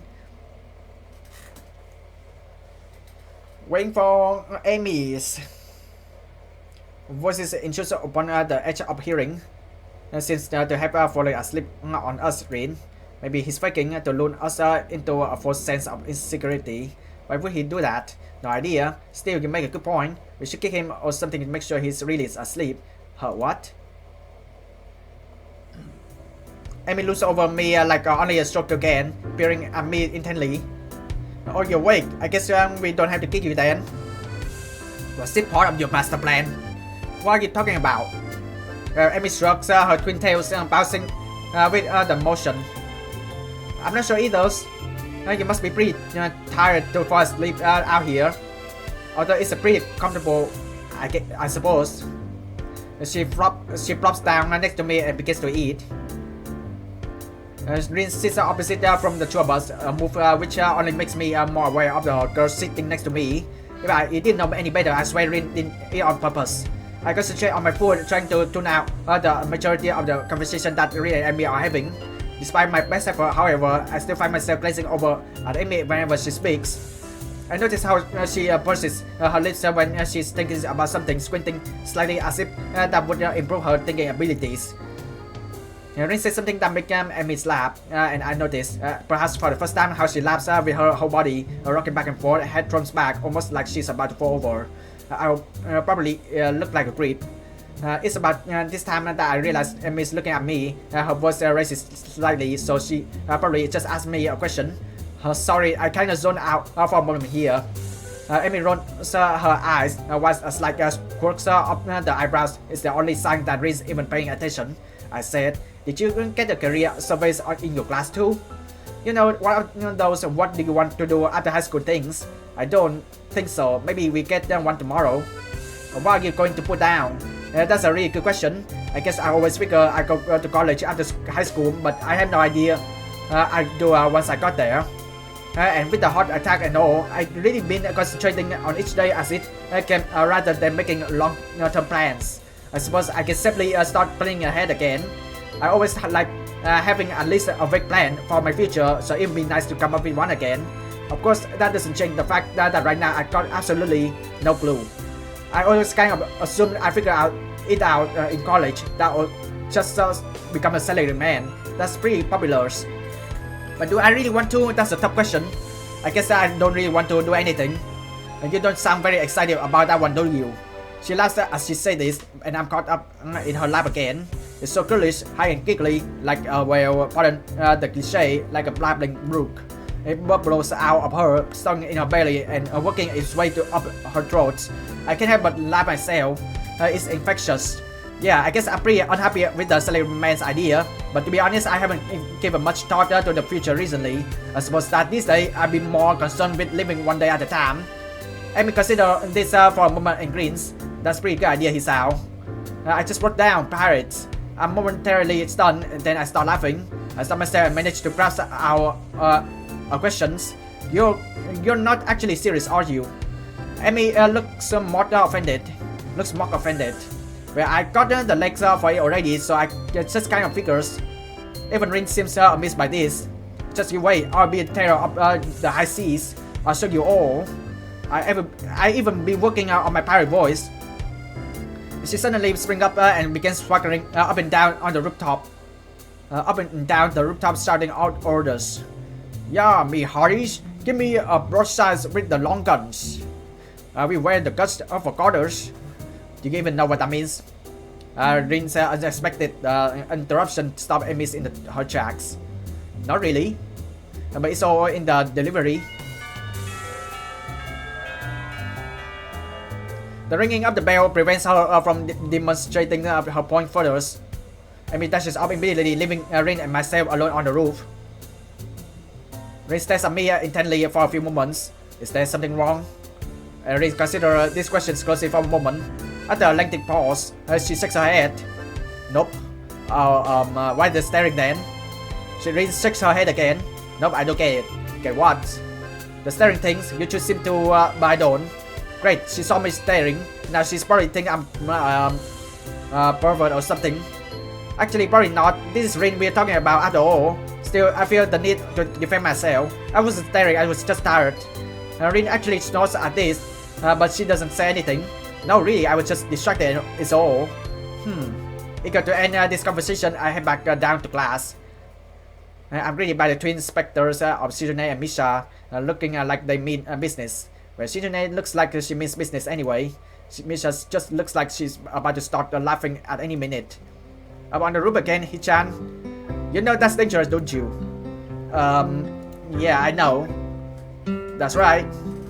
That's good. I cannot be held responsible for any injury that comes up from being up there, you know. Furthermore, we could report you for breaking the rules. Misha listen and whisper conspiratorially. But we won't, Hichan. You there are too cute together. She straightened up again, laughing at my son blush. Wahahaha. I really like when having side characters, well, not exactly side characters, they still main character, but for Amy's round, like the other girls basically side characters now. But I really like it when Shizune and Misha being supportive on the status quo's relationship between me and Amy. Hisao and Amy. You're too easy to tease, Hichan. Hey, come on. I'm still new here, so isn't it means to pick out the newcomer like this? Nope. It's to help you get acclimated to your new surroundings. Ah, I see. Do you have to be overzealous about it? Yep. That's exactly, Chan. We were looking for you this morning, but you weren't in your room. Of course I wasn't. I was out for my morning exercise or here in class bright and early, like you. Susanne looks up beef and a bit later, so does Misha, or she tries to at any rate. That was because of student council business. You should be grateful that we worked so hard for you. Oh, I am. So what do you need me for? No, another attempt to run me in to do the dirty work, I hope. We had to give you something, but since you weren't around, we dropped it off in your room. Something like what? Oh, you find out when you get back, Hichan. Ha ha ha. Okay, you're scheming something. What is it? Without entering the room, answer our conversation, and we all head to our seats. It's not only after I settled down at my desk and the teacher started talking about something or other that something odd struck me. What did Rim mean? You two seem to. Was Amy staring at something too? For a bit moment, I considered the possibility that Amy was staring at me the way I was staring at her. Of course, that's ridiculous. Still, I can't deny that I wouldn't mind if it was true. But it's best not to think of that. No need to get my hopes up. Come to think of it, when did I start having hope like that anyway? I shook my head in an attempt to clear it and focus on the lesson. After class, I make my way to my room. Moto's really piled on her homework today. Before I can open my door, however, I'm suddenly intercepted by Kenchi, who has just exploded out of his own room in a flurry of papers. Hey, we need to talk. These rooftop shenanigans of yours, man. They're gonna stop. What? You're running around on the rooftop with the limbless wonders. They're a woman, man. You get yourself ended running around like that. I don't follow. Kenshi sighs and adjusts his glasses before what now could be understood as an attempt at explaining himself patiently. Look, we're friends, so I'm telling you this for your own good. But if I were going to end someone, I'd do it by throwing them off the roof and making it look like an accident. And if I had thought of it, you can be sure they thought of it too. They're crafty, almost as crafty as I am. I see. Good. I'm glad we had this chat. Loan me 500 yen. I'm sorry. I need to get a drink, man. I've been inside all day and the tap water's been compromised, and as I'm sure you know. So I need to stock up something can, got it? But to do that I need 500 yen. Since I just saved your life with my timely advice, you can at least spend me 500 yen. You know, if it would make him go away, 500 yen is a bargain. I hand the money over to Kenji, who nods in thanks and dashes off down the hallways, but not before he locks his door. What an exhausting person. I better go in case he changes his mind. As I close the door, my heels tap against something lying on the floor. It's a brightly colored rectangle. It's a brightly colored rectangle of papers. This must be the something Misha's mentioned before. Probably a student council leaflet she slid under the door. However, when I pick it up, I find that I couldn't have been more wrong. Someone actually wrote me an old-fashioned handwritten paper letters.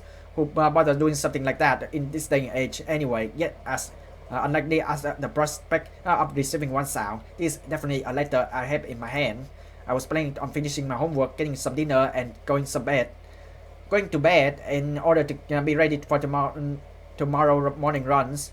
However, the letter has naturally caught my interest. I sit at my desk and to examine it properly. It's the first piece of mail I received here at Yamaku, so it feels special even if it was something as rare as handwritten letters. What causes me even more trepidation is the name of the senders written neatly on the back of the envelopes. Ivana goes. I have no idea why she would write to me. I haven't been in contact with anyone from my school since I was transferred, and Ivanako is the last person I expected to write me letters. The last time I saw Ivanako was terribly awkward, embarrassingly so. She came to my hospital room, peeled me an apple out of her courtesy, and then we practically sat in silence for half an hour. She said goodbye and didn't look me in the eyes when she closed the door. It might have been a natural end to the series of visits that were probably pretty painful for both of us. Every time she visits me, In the hospital, I wanted to talk to her, but something stopped me at every time. Every time that I didn't speak, make the next time even harder. She looked so guilty that I didn't want to say anything that might upset her, and I never could figure out the right word to say. I think even I could blame herself for my heart attack. That's ridiculous, of course, but knowing it and believing it are two very different things. I told her that it was her fault. She nodded, and I really think she understood that if it hadn't been that, and then sooner or later something else would have made my heart give out. Yes, she looked so hopelessly sad every time she opened that door and entered my room. So I never imagined say the thing I wanted to say. In the end, that might have hurt her even more. Carefully, I opened the envelope and draw out the folded letter from within. Dear Hisao, how are you? I hope you are well and happy at your new school. Everyone here misses you. Almost all of our second year class got put together in class 3-1 for the final years, so we are pretty comfortable right from the beginning of the year. I'm sure you would have been assigned to this class as well. The mood among the third years seems to be very anxious about the final exams, even though they are so far away. The teachers are badgering us about it all the time, even though Mr. Tachibana, who is, by the way, our homeroom teacher this year. Would you believe it? And I was sure that he retired after our second years, but here he is, nagging everyone about studying for an exam. I think things like that are main reason why mood among the third years is so nervous. I must admit that I'm somehow losing confidence in myself as well, even though I always fare reasonably well in exams.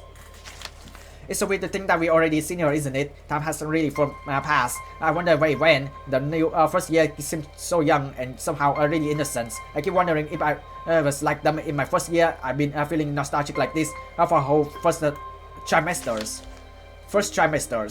And there are other things I want to say. I'm writing to you because I felt that there are things I should have said after the incident back in winters. I really regret that I wasn't able to say to them in person, and I have no excuse for it. Yeah, I think I have had quite enough of this. I crumpled up the sheet of paper and tossed it across the room. My aim is off, so the letter rolls under my nightstand instead of going into my wastebasket. That was an apology for abandoning me. Except I don't know that I really need it anymore at this point. The hospital seems like a long time ago. The hospital seems like a lifetime ago, and here now I got the other things on my mind. And for starters, it wasn't great to be abandoned during my stay, but it's not something I worry about anymore. In fact, I hadn't even thought about the hospital in what feels like forever until the letter came in. It's almost annoying to have received it. I got exam to study for myself. I have no time for the past. But now, about the homework, is to take medication. Don't forget, okay?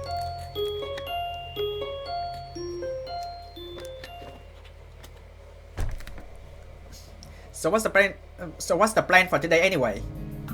I'm waiting patiently in the hallways of the girls' dormitory just outside of Emmy's and Rin's room. Emmy is apparently helping Rin with getting dressed. I suppose that makes a perfect sense, as I have no idea how Rin would get dressed otherwise. Picnic? That's what I said. Sounds pretty exciting. I know, right? Rin chooses this moment to make an observation. The sky seems threatening today. Actually, I noticed that too on my way over. Despite the sunshine of the early morning, the afternoon seems to have taken a turn for the gloomy. There's a heaviness to the air as well that usually heralds a rainstorm. I wonder if I should have brought my umbrella. She got a point. Amy, you sure that you still want to risk getting caught in the rain?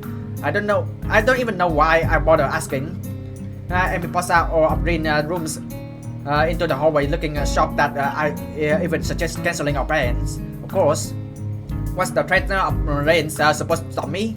I can't help but grin at her belligerent response. It's almost like she's daring the rain to come.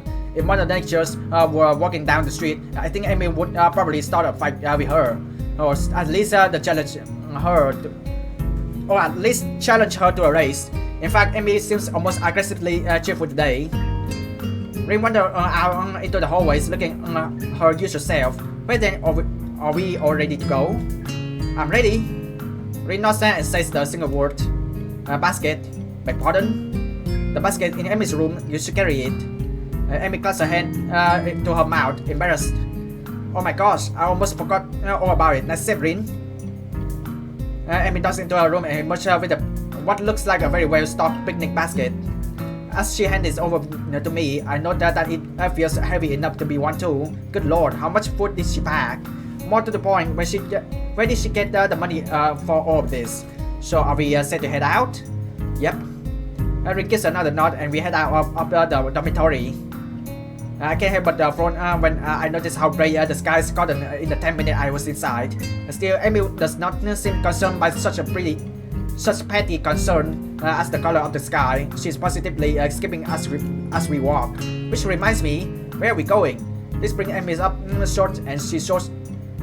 This brings Amy up short and she shoots me an embarrassed look. You know, I hadn't really thought of that. What do you think, Hisao? Well, there's a spot where we eat during the festival, but it might be nice to leave the campus for a while. However, I'm not sure if there's any good place to do that in that town.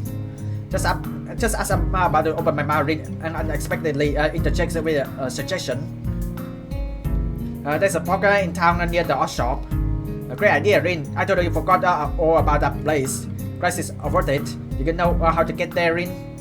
Rin shrugs. It's pretty likely. Good enough for me. I would prefer knowing for sure, but what the heck? Leads on, Rin. The three of us quickly make our way off campus and take the road down into town. This basket is a bit heavy. I hope that the park is close by. We pass up art supply store, Rin showing her pace slightly as we go by, and we notice Rin change her pace and stops. You wanna go in, Rin? Rin shrugs. Nothing I need. Are you sure? You maybe need an umbrella because in the first run I remember that you didn't pay attention to the weather and yeah, the rain hits in. The rain falls. There's a slightly flutter of the smile on Rin's face and quickly replaced with her usual expression. Life's uncertain, but on this at least I'm pretty sure. And there's some yet to offer. Well, it's not like I'm the one carrying the baskets. But I bet that Hisao wouldn't have minded anyway, right? Oh, of course not. This is hardly a heavy load.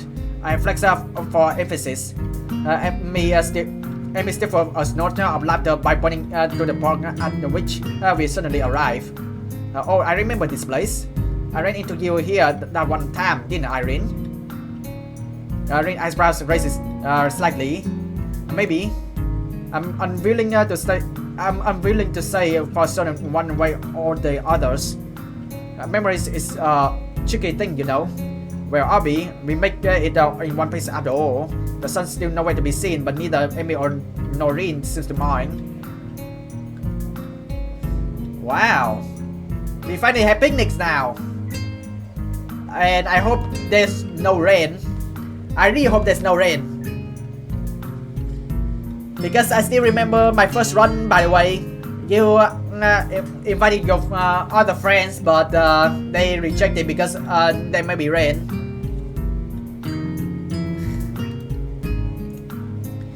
We find a spot to sit on the grass and I set the basket down gratefully. Also, Amy, I thought you have prosthetic legs.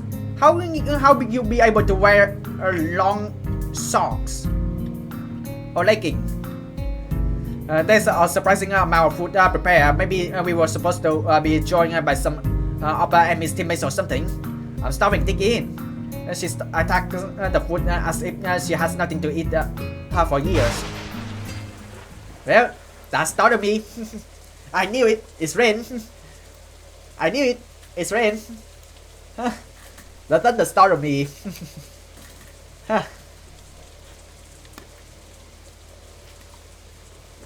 Good game, everyone. Good game. Good sound effect. That really started me. I'm just reaching for the food myself when I feel the first drop of rain land on the back of my hand. Uh-oh. Looks like weather is not going to cooperate with us after all. Amy glanced at the sky as if that alone will hold back the rain. I very nearly believe she can do it. It's one heck of the glare. Better cooperate. You hear me, skies? You stop that raining right at this instant. The sky doesn't seem to incline to listen to her despite the commanding tone she's taken with it. See, that's the reason why you should go to a convenience store and buy umbrella. Because look how heavy the rain is. The rain is getting heavier. Instead, the rain seems to increase. Rain sprinkles her nose in these days at this turn of events. Regrettable. What do you mean? Rain strokes. I could paint this if I weren't out here. Shame to miss it. It's all. She doesn't seem angry or annoyed about it. It's just a little disappointed.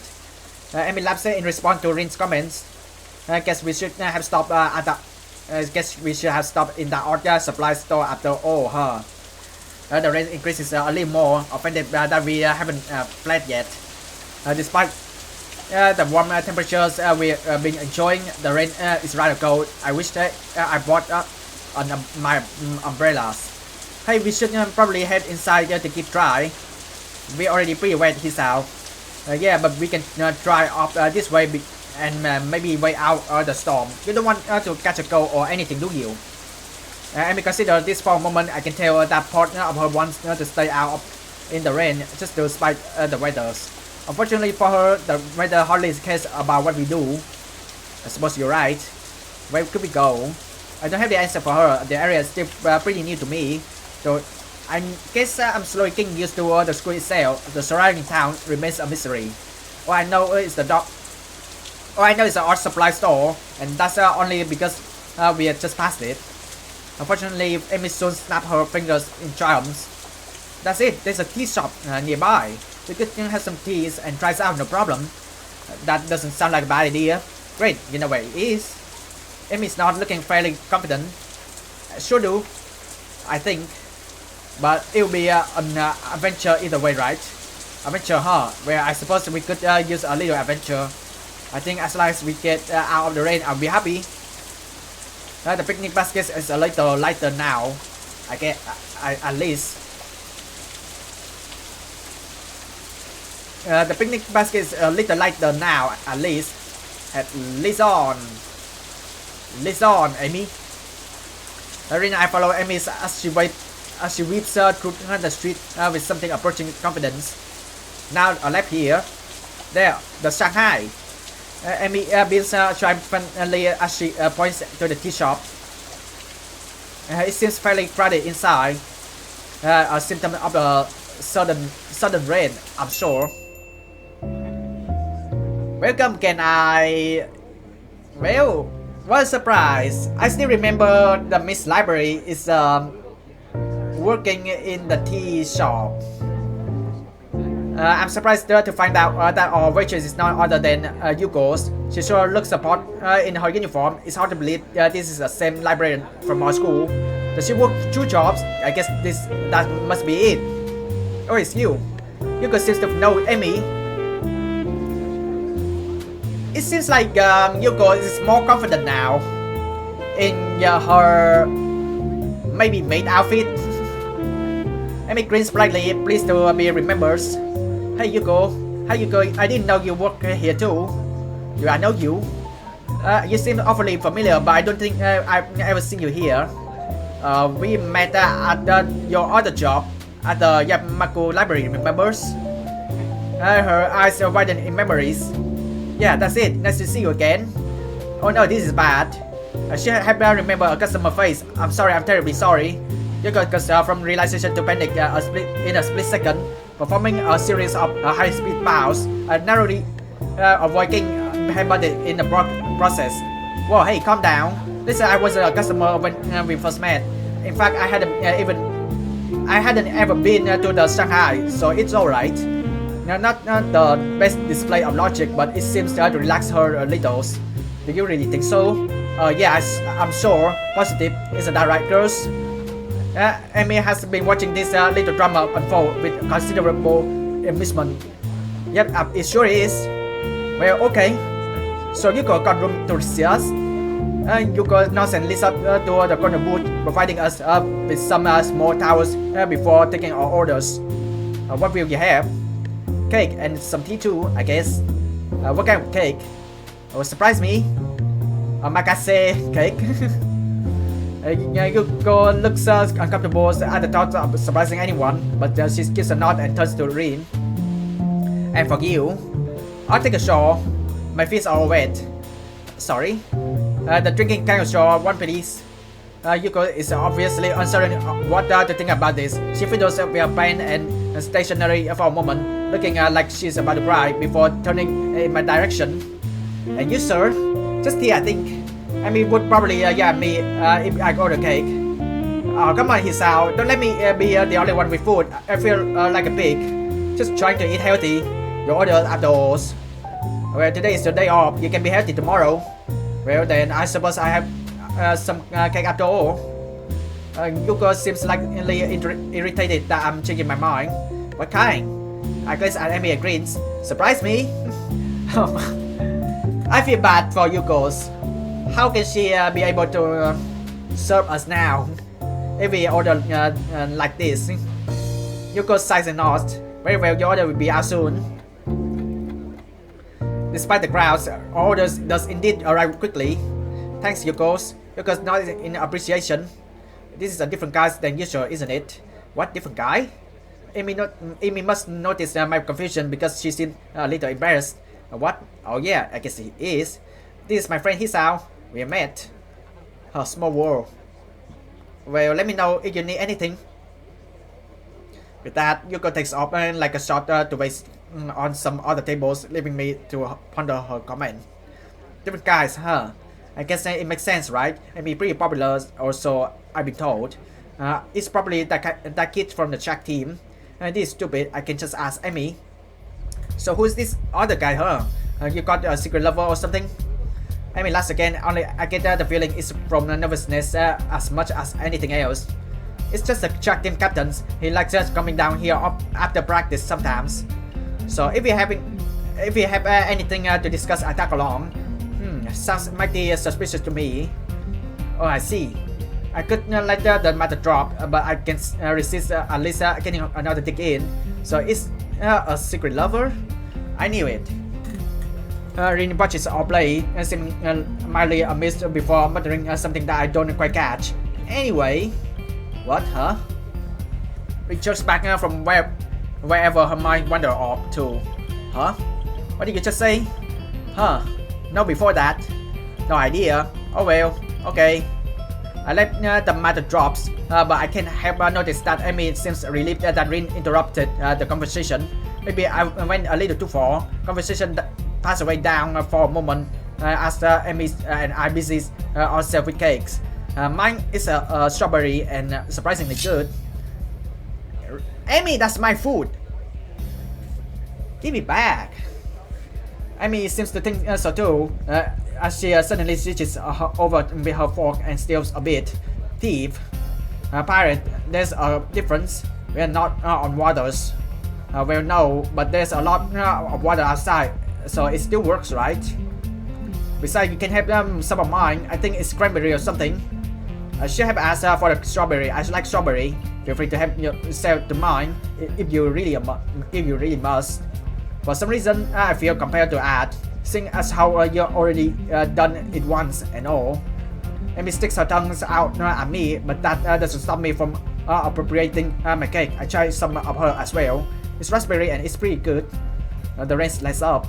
It would appear that Rin is correct. Good thing too, I finished my food and it looks like Amy has as well. Well, we better pay and get a move on before it starts raining again. It takes a few minutes to get Yuko's attention, but we pay and get out pretty quickly. So do you want to return to the park? The shore near drops. Are you kidding? It's probably going to rain again. In fact, I think I just feel some raindrop. You may be right. Well, okay, I'll let you off the hook this time, but you owe me a picnic now, correct? I don't know if she addressing me, Rin, or both of us. Fine. Now hurry up, I wanted to get some laps in my tracks. I wanted to get some lap in at the track, and it would be nice to do it without the rain. I thought this was your day off. Well, Amy suddenly seems reluctant to explain herself. I need to practice, and I need to burn off the cake anyway. Why do I get the feeling that she's leaving something out? Are you sure it wasn't that much cake? No, it wasn't that much cake for you. I ate most of it. She got the point there. Still, I feel like I should at least afford to run with her. Yeah, I think I definitely should. But finally, after a lot of reading, we finally have a choice. We're I don't know. I'm very worried, because Hisao has weak heart condition and have a heart attack a lot of times already. And also, like after the rain, the floor is still wet. It's still not safe to run. I don't know. I'm just gonna run with Amy. Hey, I run with you. I might as well, right? Amy shakes her head in particularly. No, you won't. His rest is critical for you, remembers? I won't allow you to push yourself too hard. I guess you're better at giving advice than taking it. Whatever you say, Amy. I think it's probably best not to press the issue. See, it's still rain. No point in going back to the park. As we approach the girls' dormitory, it starts to rain again. Amy's expression sours slightly. Oh man, stupid rain. Hey, it will let up soon enough. You can go running then, right? Okay, here's the deal. I think Amy should stop running and stay at home. You don't run in the middle of the rain. I mean, sure, I remember in 100 meters, the anime hat studio Rock and Roll Mountains was responsible for. There are runners, there are marathons, runners, sprinters. They run in the middle of the rain. But still, it's dangerous. It's not safe. It's never safe to do sport in the middle of the rain. So, what if you slipped and injured yourself? I'm worried, okay? I'm worried. Amy snorts, seemingly amused. Like, I'm not going to run in the rain. Well, you shouldn't. You could catch a cold and maybe injure yourself. Amy waves her hand early. Ridiculous, I don't get colds. My immune system is far too strong for something like that. Okay, then why are you in the nursing school? I can't help but laugh. Well, I'll see you tomorrow then, okay? Yeah. Thanks for coming. Oh, and for carrying the picnic baskets. I'll bring it for lunch tomorrow. We can have a picnic on the roof. Sounds good to me. See you then. Amy grabs the basket from me and shoots through the door. Then gives me a sort of half nod and ambush inside as well. Dang, it's wet out here. I need to get back to my room and into some dry clothes. I'm soon in front of my door, but I'm intercepted by the sudden appearance of Kenji, who appears to be carrying a stack of books. Hey man, give me a hand, would you? Huh?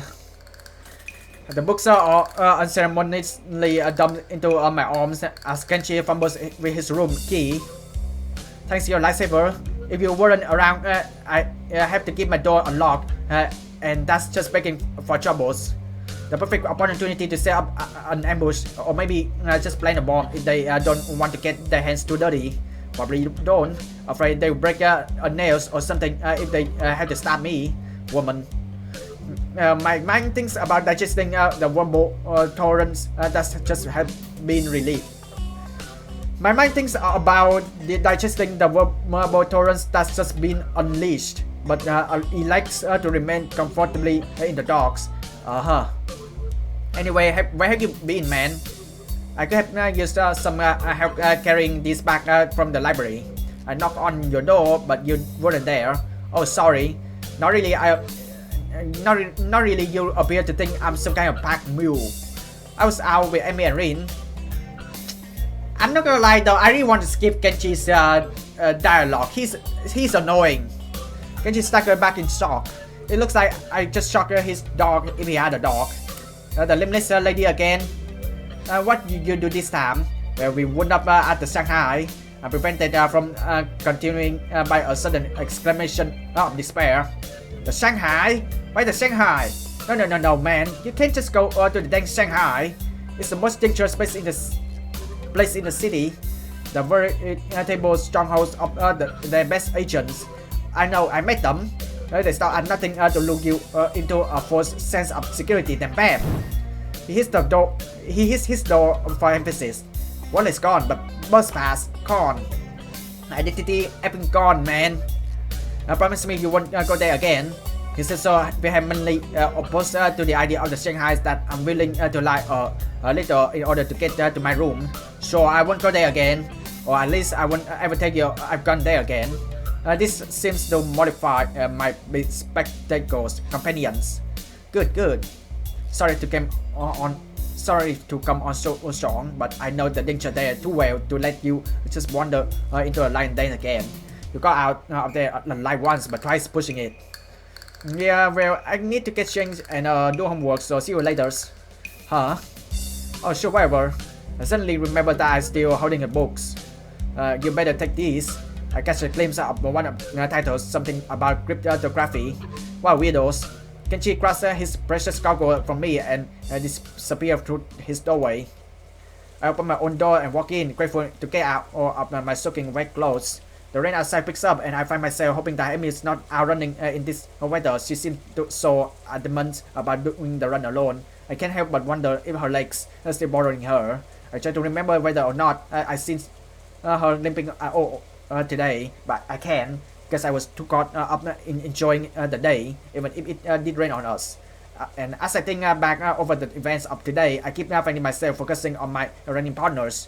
Her complete refusals to allow the rain to spoil her plans was incredibly cute, but there was something else there too. Sort of unflappable attitude when it comes to enjoying the days as it come. I really like that quality. Maybe I need to do a little of that myself. Amy, please stay at home. For real, stay at home. It's unhealthy to do sport in the middle of the rain. Not only you're gonna get sick, you also maybe injure yourself. The sound of my alarm brings me out of the dream involving pirates and some other stuff I can't really remember. I'm a little bleary-eyed and it feels like it takes me longer than usual to get dressed and down to the track. I glanced at my watch, reveals that I was right, and I am in fact running a little late. The thing is, there's no Amy. That's all, she should be here. She definitely should be here. I mean, I was late. I guess I was the only one who had trouble getting up this morning. The thought crosses my mind that it never quite stopped raining yesterday. Did she go running anyway?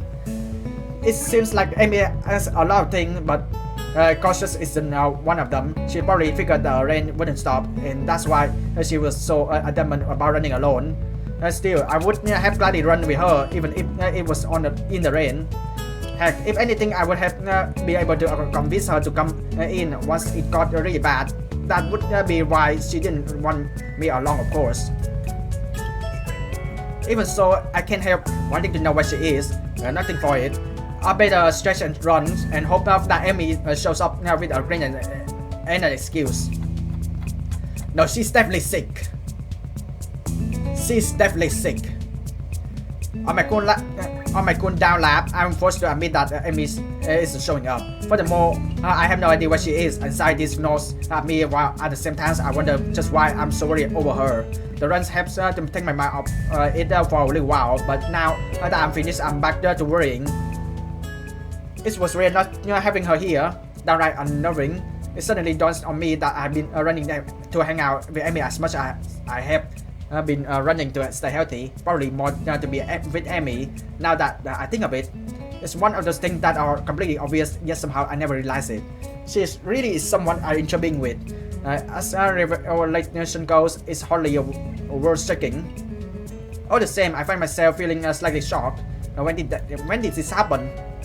Well, not time to think about this, though I want to ponder this new development. I have a great desire to find out what happened to Amy. I asked the nurse when I stopped in to see him. Well, you seem to be in the good shape, Hisao. That's good to hear. I replace my shirt and stands to leave as usual, except instead of leaving, I ask a question. Hey, where's Amy? She didn't show up this morning. Is she okay? While I tried valiantly to conceal the anxiety in my voice, the nurse's expression suggests that I failed miserably. You mean she didn't tell you? She's sick in bed. What, sick? The nurse shrugs. Yes, she came to my office early this morning with a fever. To be honest, I'm surprised she made it here. She was burning up when she arrived. I believe she planned to let you know, but she asked me to tell you. Oh shoot. The nurse gives me a sheepish smile that seems at least partially sincere. I told her I stopped by the track to let you know in case she forgot to. Sorry about that. We don't need to tell Amy I forgot, right? I returned the nurse's smile with a devious one of my own. Oh, of course not.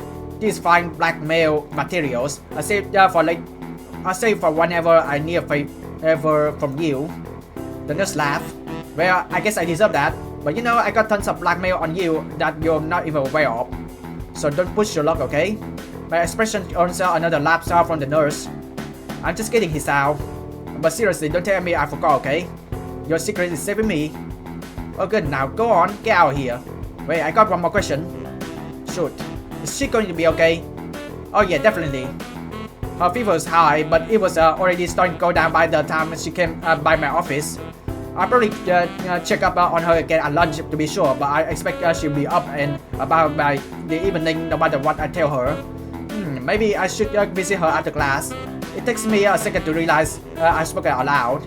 The nurse raises her eyebrow and gives me a searching glance for a moment.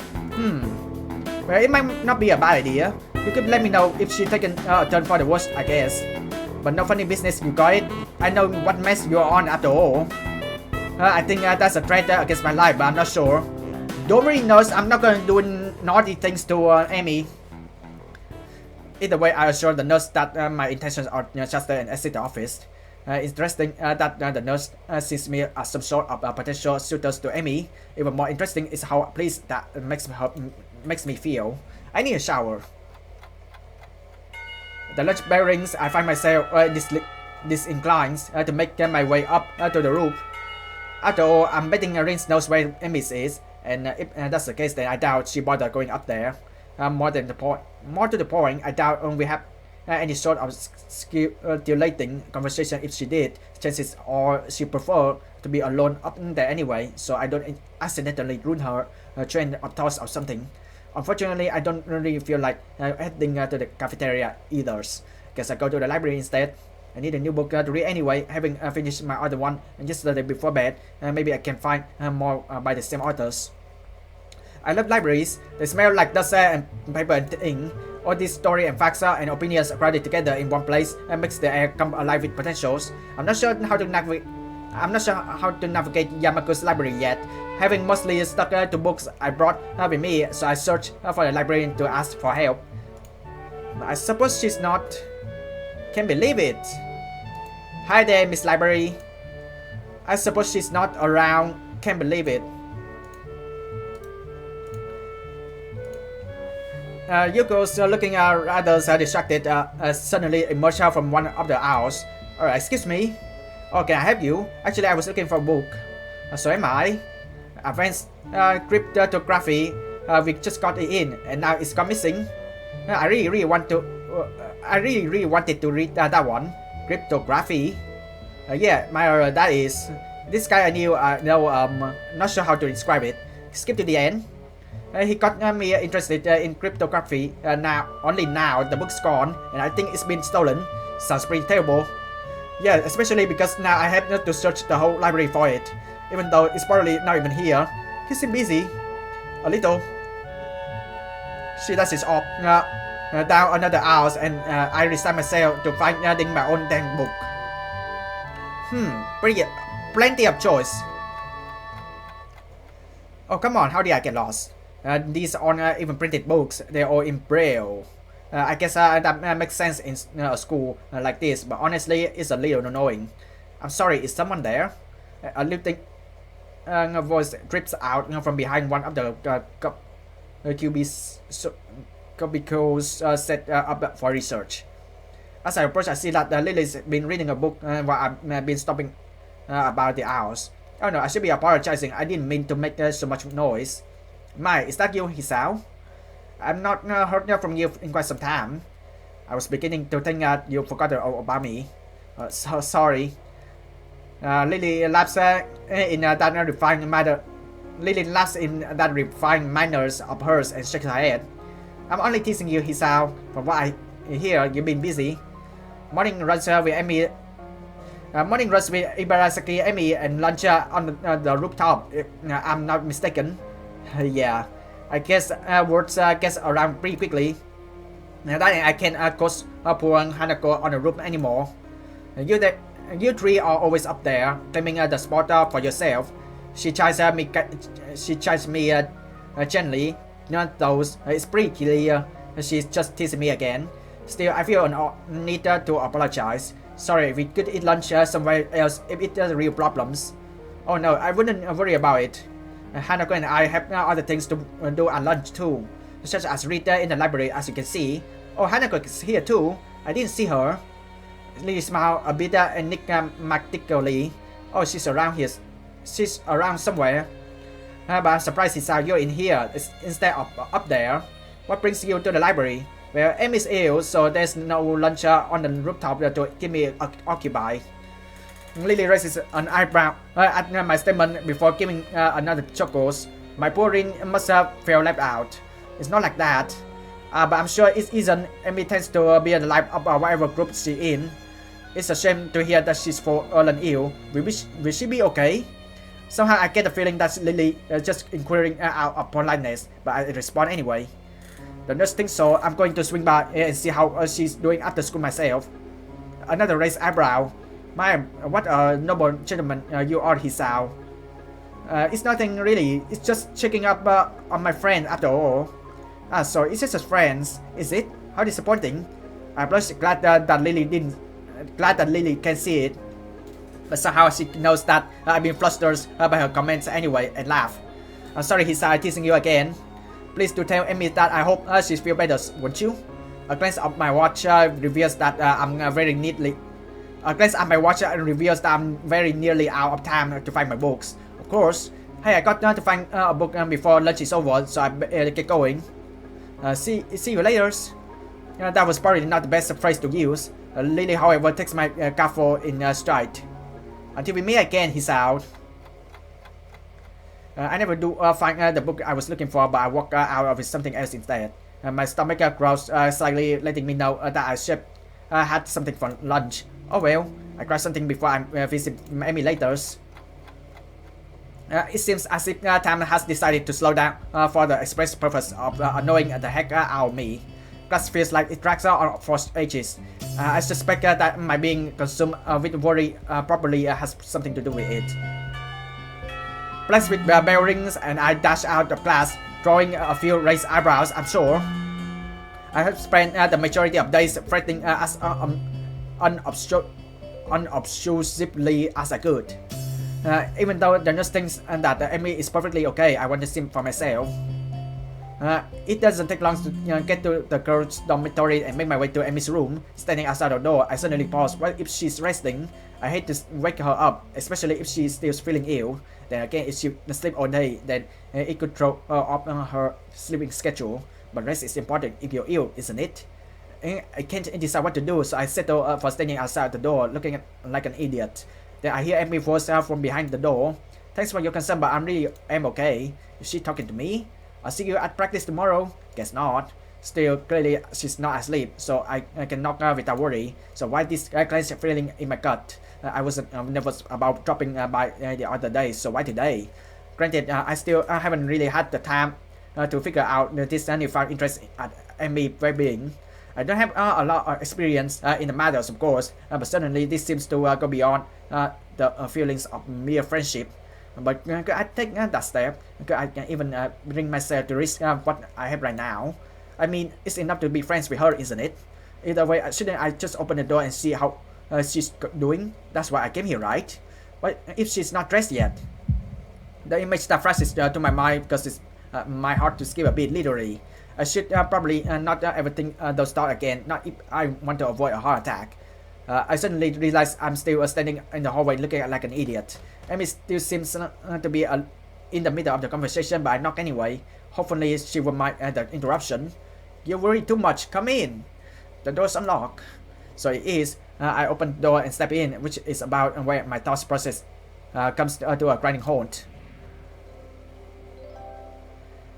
Okay. Amy is sitting up in bed, her head torso from a day spent asleep. I think this is the first time I've seen her without those familiar beads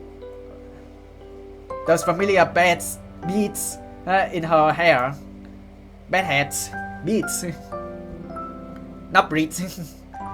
Her chin shorter and bloomers obviously hastily pulled on before I came in, or creases and folded from less than proper storage. Her legs lay bare on the sheets. I never seen Emmy's without prosthetic before. Yet here she is, slender legs terminating in the stumps just below her knees. But as odd as the sight is, I find myself more captivated by everything knobs of the waist. It seems that Emmy had finished her conversation with whoever was on the phone with her and is now watching my reaction closely out of her one open eyes as she wipes her sleep from the others. So this is where you sleep. You have a pretty room there though. Not gonna lie.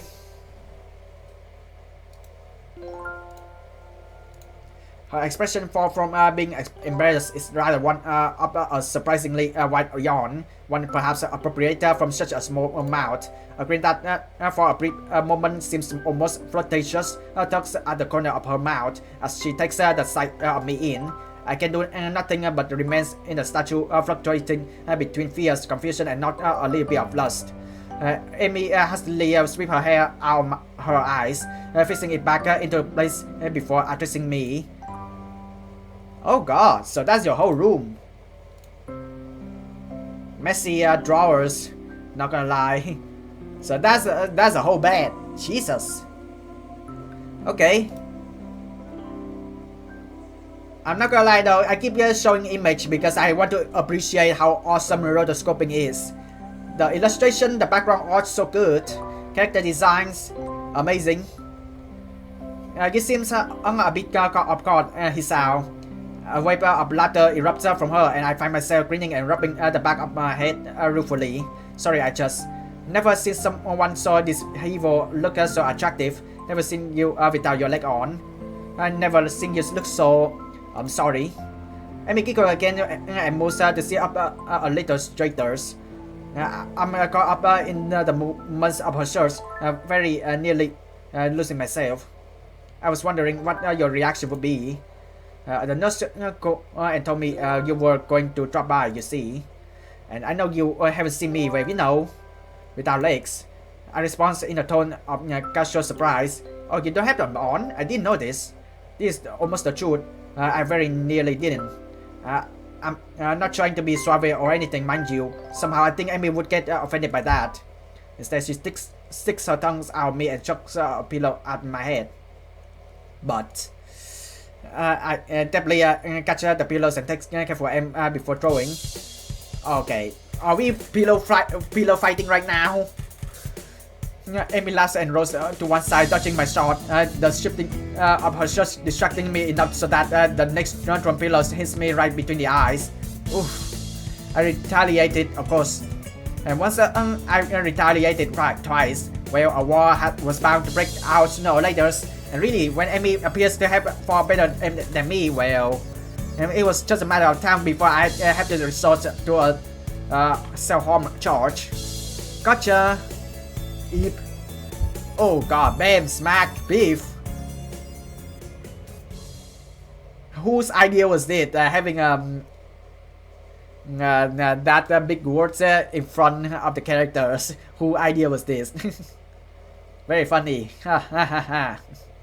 And once the torture was accomplished, well, of course, I had to wrestle the pillows away from her. And with that kind of struggle, of course, we went up in this sort of position. Well,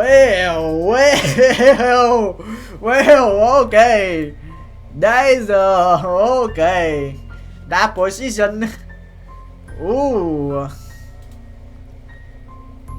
Remember what the nurse said? Don't do something naughty. Don't do something naughty. And so I find myself staring down at her from my position atop her. She grinning, eyes sparkling with amusement, maybe a little sweaty now from our tussles. Her chest is heaving up and down, sucking in air. The small bit of my brain, that is not currently enraptured by the sight of and the smells of her observes that she must still be ill. but because her stamina is not what it should be. We stayed that way for a while. I'm not sure how long, because everything seems to go fuzzy, everything that isn't her. Anyway, her eyes miss mine, and deep inside them I almost catch a glimpse of what? Fear? Longing? Hope? Amy? Uh-oh. Yeah. Oops. Awkward, right? Sweat on your face. A cop suddenly converts her, and I'm almost stumbling by.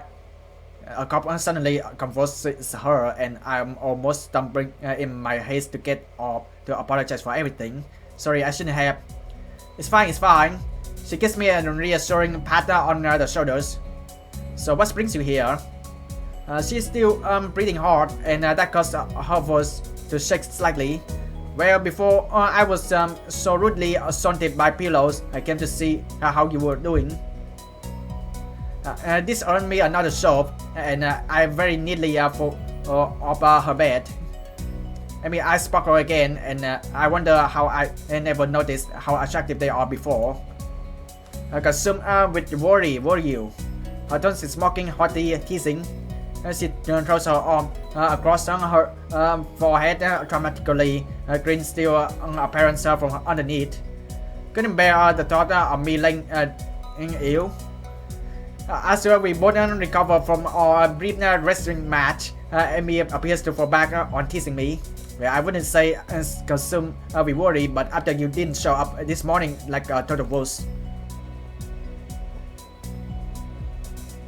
Amy paused, crossing her arms petulantly and sticking her lower lips out. It's not my fault. No sir wouldn't allow it. Sure he wouldn't. I completely believed you. Amy stick her tongue out again. You're such a jerk, Hisao. So how was the day then? Eh? Did you enjoy slacking off?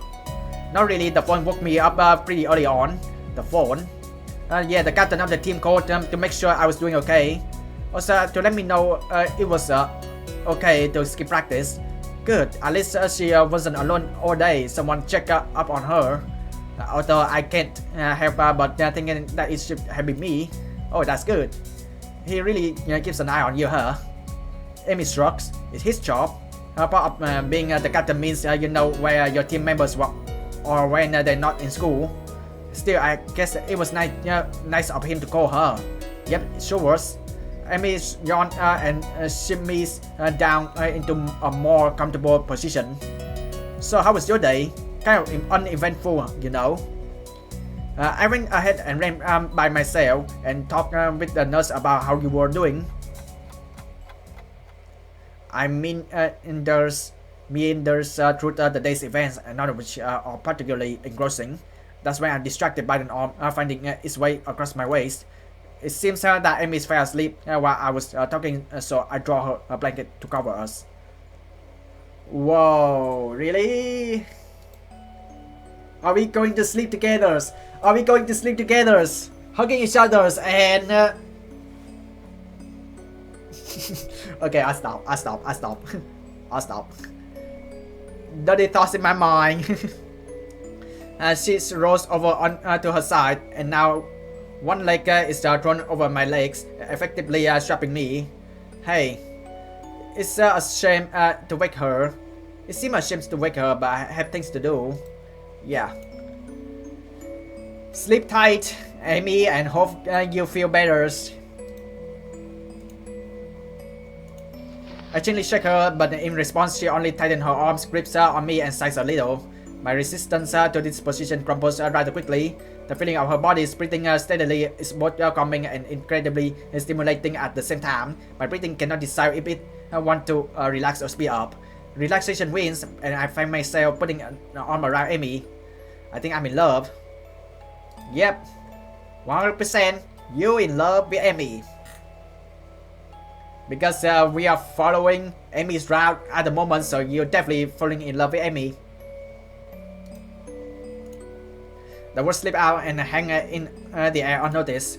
At least I hope they've gone unnoticed. Amy whimpers weakly through her dreams, and her grip suddenly tightens again. For the first time since I know her, I see tears running down Amy's face. Oh no. It feels like my heart is about to break. I instinctively tighten my own grips and shook her hair in what I hope is a soothing manners. Words of comfort, meaningless in this situation, spring to mind. Maybe I should wake her. Are you supposed to wake people having nightmares? I can't for the life of me remembers. The decision is taken from me as Amy suddenly jerks awake with a cry. Dad? Oh yeah, what happened to her father's? Oto-san. Crying. This is more than I think I want to hear now without her knowing. I quickly sit upright and gently shake her shoulder to stir her. Hey, are you okay? You okay? What a silly question. What? Hisao? She shook her head as if to clear it and quickly wiped her eyes. You had a nightmare, I think. Amy shudders against and glanced up at me a little cautiously, as if unsure whether or not she actually up. Yeah, I guess so. You wanna talk about it? A speedy internal debate seems to be going on in her head, which resolves itself with shrugs. Now, I don't really remember much of it. I'm pretty sure she is lying to me, but somehow I don't think I should press the issue. Amy shuddered again and turns toward me, looking a little sheepish. Sorry for falling asleep on you like that. I keep my voice as soothing as I can. Hey, don't worry about it, you've been ill. Yeah, I guess the cold medicine just make me a little drowsy. I guess so. Amy does not strike me as the sort of person who falls asleep at the drop of a hat. Rin maybe, but Amy is far too energetic. Amy gives her a half smile at my response, and then just like that, she's back to her old self. Well, prepare yourself for tomorrow morning, Hisao. We had to go twice as hard to make up for today, but I went running this morning. No excuse. Okay, fine. Oh, fine. I'll be ready for you. Amy not satisfied. Good. I take this book as my cue to exit. Well, I better get going, especially if I want to get enough sleep for tomorrow. I hop off the bed and head up for the door. Hey, Hisao. I pivot nearly on my heel and face Amy. She opens her mouth to say something, and then in another verse, I see her falter slightly. She closes her mouth and opens it again. Thanks for dropping by. I mean, you're kind of the first visitor. You're kind of the first visitors I've ever had who wasn't Rin. Now that's surprising. I wouldn't figure that Emmy's have people dropping by all the time. She suddenly seemed popular enough, or so I thought. Always talking to people in the hallways. Amy hesitated again. And thanks for staying around after I will. A look of pain flicks across her face. You know, it helped. She brightened back up and was cheerily at me. See you tomorrow. Yeah, see you later. I'm just about to exit the door when something makes me turn around again. Hey, Amy. Anytime you need to talk, let me know, okay? Amy seems taken aback by this offer. Her grin gets even wider. Sure thing, Hisao. See you in the morning. I see Amy rooms with my head in the whirl. Should I have even left? Will she really be okay? I want to turn around and march back down the hallway, open the door, and tell her that she's not alone.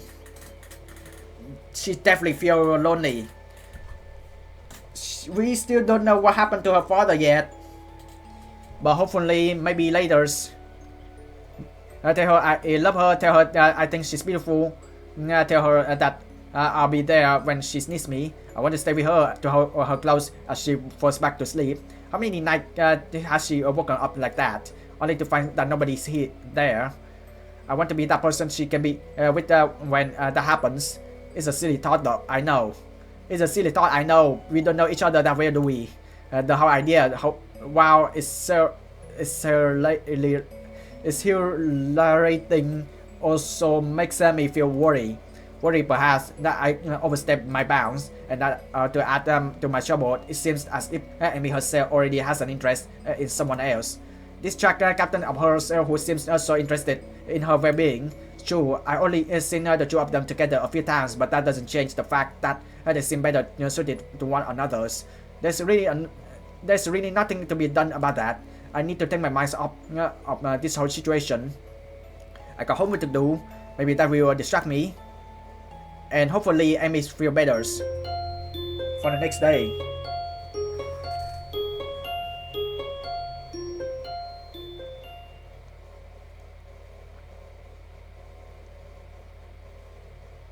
A night of restlessness has left me feeling fairly groggy this morning. The event of the previous day keep intruding upon my mind. The memory of how Amy felt against me, the memory of our wrestling match, and most bothersome, the memory of her nightmares. She was in so much pain. I can't stop wondering what it must be like for her to wake up with nobody there. The shower shocked me awake with hot water, awake but still worried. What will happen today? Will things just go back to normal? End of the episode, back to the status quo. There was a connection yesterday, something that nearly pushed us past the boundary of normal friendship. Would that have been so bad? My mind goes back to look in Amy's eyes after our previous fight. It almost seems like she was daring me to go on, almost, but I can't know for sure. Anyway, the track captain is probably further in her affections. But even as I say that, my mind is already starting derisively. I'm just looking for an excuse, a reason for everything to go wrong, a reason to not try. It's not as if I've ever seen the two of them together outside of track practice, and clearly he's never visited. Amy said that as much on herself. If they were close, surely he visit. I'm such a worse. I'm ought to just go for it anyway, thank the consequences.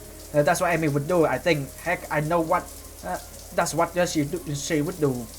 Which is partially why I'm convinced there's no interest on her end. She hasn't acted either. Maybe because of this track captain, it's possible she got a bit of an unrequited crush things going on. But who would be able to clarify their relationship? It's sure as heck can be Amy. She probably just laughed and asked why I wanted to know, and not ready to answer that yet. Rin would probably just give me some quick answer or something. And then with my luck, she just asked Amy, who would ask me why I wanted to know, and I already covered that problems. I wonders, can I get away with asking the nurse? He seems pretty protective of Amy. I'm sure he knows if something was up. And he owes me for not letting Amy know he's forgot to tell me about her being ill, so he keep quiet. But if he asks me why I want to know, though, I can shake him off, just say I'm curious as a friend. He'll buy that, wouldn't he? Of course. That's settled then. After the run, I talked to him while Amy is waiting outside the office. There's no sign of Amy when I arrive at the track. Is she still too ill? I decided to give her 10 minutes. I'm a little early, and she was ill yesterday, so if she takes her a while to show up, it shouldn't be surprising. Still, I hate to just waste my time, so I occupy myself by stretching and pacing back and forth anxiously. What if I went too far yesterday? What if she doesn't come because she's embarrassed? What if? That's a lot of what if. You're early again, Hisao. I'm impressed. Welcome back to the track, Amy. Just like that, I feel some of the tension leaving my body. Amy seems to be bright and cheerful as usual, with no signs that she even was ill the other day, much less had less than restful sleep. Still, I have to ask, sleep well last night? It's just a throwaway question, small talk. The sort of things people ask someone they bump into in the cafe while getting their morning coffee, but not for us, at least not for me. I don't know if Amy realizes that I'm actually concerned about how well she slept last night, but the question does give her a pause. After a short moment of what it seems like her genuinely pondering this, she nods. Yep, sure did. Was it because of me? Did I actually help? Or are you just saying that to get me to stop asking questions? Good to hear. Amy grins and begins warming up. So ready to begin? Am I ready? Of course I'm ready. I was born ready. But don't get ready too hard, okay? Amy laughs at my bravados and we take off running. I kept a steady pace the whole time, breathing steadily. I still feel pass away at the end, but at least I don't gasp like a fish out of water now. Amy is positively beaming after the run today. Nice job, Hisao, you're improving. You'll be half as fast as me in no time. This last line is delivered with a teasing grin that I'm grown all too used to. Oh, how exciting. Of course Amy is gonna grin, hiding something. Hiding her sadness, hiding her sadness. Amy begins to run her sprints while I take a cool down lap. She's really pushing herself today. By the time I'm done with my lab, she's laying across one of the bleachers looking exhausted. Goodness, not pushing it a little too much today, are you? You did just have a cold, you recall. Amy gives an annoyed snort and sit up. But I'm just trying to make up for the lost time, that's all. I went twice as hard today, you know. A good run always gets the king out, you know. Clears the mind too. Oh. Amy nods vigorously. Yep, it's a great outlet for the show things. She does not explain further, and I don't ask. I suspect I know the real reason she went so hot today. Being sick had nothing to do with it. Something bothering her. Maybe the nightmare. Maybe something else. Maybe it's not my place to pry. She tells me if she wanted me to know. I'm sure that comes in handy. You have no idea. The sincerity in her voice confirms my suspicions. The only problem is, even though I know she tell me if she wanted me to know, I still want to know. Something on your mind then? Amy doesn't seem surprised by my question. Instead, she shrugs. Now, it's nothing worth getting worried about. She seems as if she's trying to convince herself as much as she convincing me. I open my mouth as if yesterday is responsible for her current state of mind, but think better of it.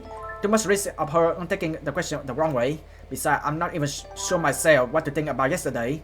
Really, I can only get about as far as how it felt to have Amy sleeping next to me before my brain shut down. Having her before me now, covered in sweat and looking brightly at me, she's making it difficult to think. Yeah, I hear you. We better hurry to see the nurse. We are running short of time. Aren't we always? Amy laughs at this chuckle that seems most Amy-like. To chew. For a brief moment, she looks old, worn down by some old hurt. But just like yesterday, I can almost see her shouldering the burden and straightening up slightly. And then she's back to being Amy again. Come on then, Hisao, raise ya. With a sudden smile, she does off. Hey, no fair. I take off after her, knowing I won't catch her, but not caring. Even if there's no chance of catching her, I still run after her. Amy waiting for me at the door as I arrive. Well, looks who's finally show up. Yeah. Enjoy your victories while you still can. Amy grins as the nurse pokes his head out of the door. Well, there you are. Come on in, Hisao. In what has become a familiar routine by now, he checks my blood pressure and my heart rate. A bit faster today, isn't it? Yeah, I can't raise Amy here. The nurse laughs. That's never a good idea. He leans in to whisper to me in a conspiratory manners. I don't know if you heard, but Amy is a bit of the drugstore. I reel back in mock surprise. Really? She never mentioned it before. The two of us share a laugh. Did she do okay today? Cause seems to bother her. Why did you ask her? He rolls his eyes in a sub-operation. Of course, I'm going to ask her too, but she told me that she didn't have any problems, regardless of whether or not she did. So I'm asking you because you're friends and would probably tell me if she has trouble today. When he puts it that way, it makes a lot more sense. She seemed pretty good today, if a little more tired than usual. She was already feeling better when I dropped by yesterday, so I'm not that surprised. The nurse nods, though I noticed he tense slightly when I mentioned yesterday's visit. Well, that's good to hear. I figured it was just a 24-hour thing. Amy tends to recover quickly from colds and the like. Hey, speaking of Amy, she and the track captains, well, you know. A look of suspicion crosses his face. Why did you ask? Well, it's just that they seem kind of close, and I was just curious, you know. And I never asked her because that would be kind of embarrassing. So far so good, not to really sell it. Besides, I think they make a cute couples. The nurse laughed. Well, I don't suppose you're the first one to think that, but I think I can say with some certainty that the two of them will never do anything like that. Certainly. Yep. Not that I can tell you, of course, confidentially and all that. Yeah, right. You're just like holding a secret over my head. That too. Right, get out here. I'm a busy man, you know. I roll my eyes at his last statement and head out on the door, motioning to Amy to go in. I don't know if she heard that.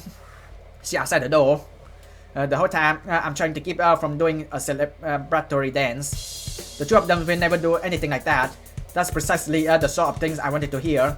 I'm half tempted to make some sort of move on Amy right now, but I think the nurse will probably disapprove. Besides, I still don't know exactly how Amy feels about me. I mean, it's obvious that she cares about me as a friend, but something more than that, I can't be certain. Even so, I can't help but feel hopeful. I just need to figure out a good time to tell Amy exactly how I feel. That person should keep me occupied for the rest of the day at least. The rooftop is completely deserted. Normally, I could count on Rin to be up here before me, but she's strangely absent. I wonder if she decided to accompany Amy to the cafeteria for once. That seems pretty unlikely, but it's all I can think of right now. Part of me wants to go look for Rin, but for a larger part of me is too pleased with the way the sun feels on my skin to care. I pick Italy at my lunch while I wait for Amy and Rich to show up. It does not take long for me to hear the sound of someone coming up the stairs. I wait until the door begins to open before talking. Took you long enough, keeping me waiting for you, honestly. The two of you are... Huh? Well, that's odd.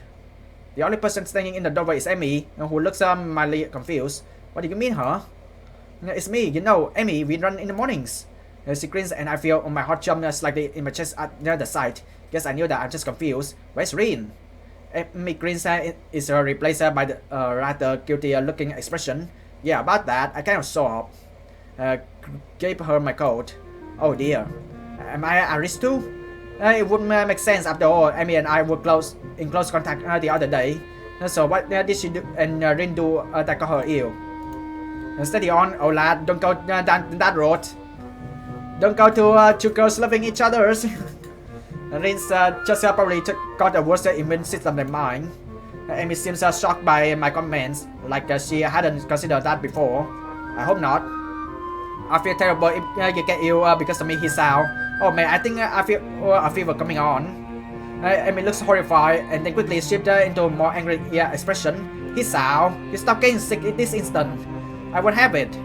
Impulsively, she sees me by the collars. Are you listening to me, Hisao immune systems? Get your butt in gears. I give a smart salute. Duly noted, ma'am. Amy steps back and nods, satisfied. Good. You're not allowed to miss any morning runs after all, but you miss a morning run. Amy crosses her arms and looks at me haughtily. Yeah, but that's a special case. It was me, not you. That's not an explanation at all. Amy looks flabbergasted. You're kidding, right?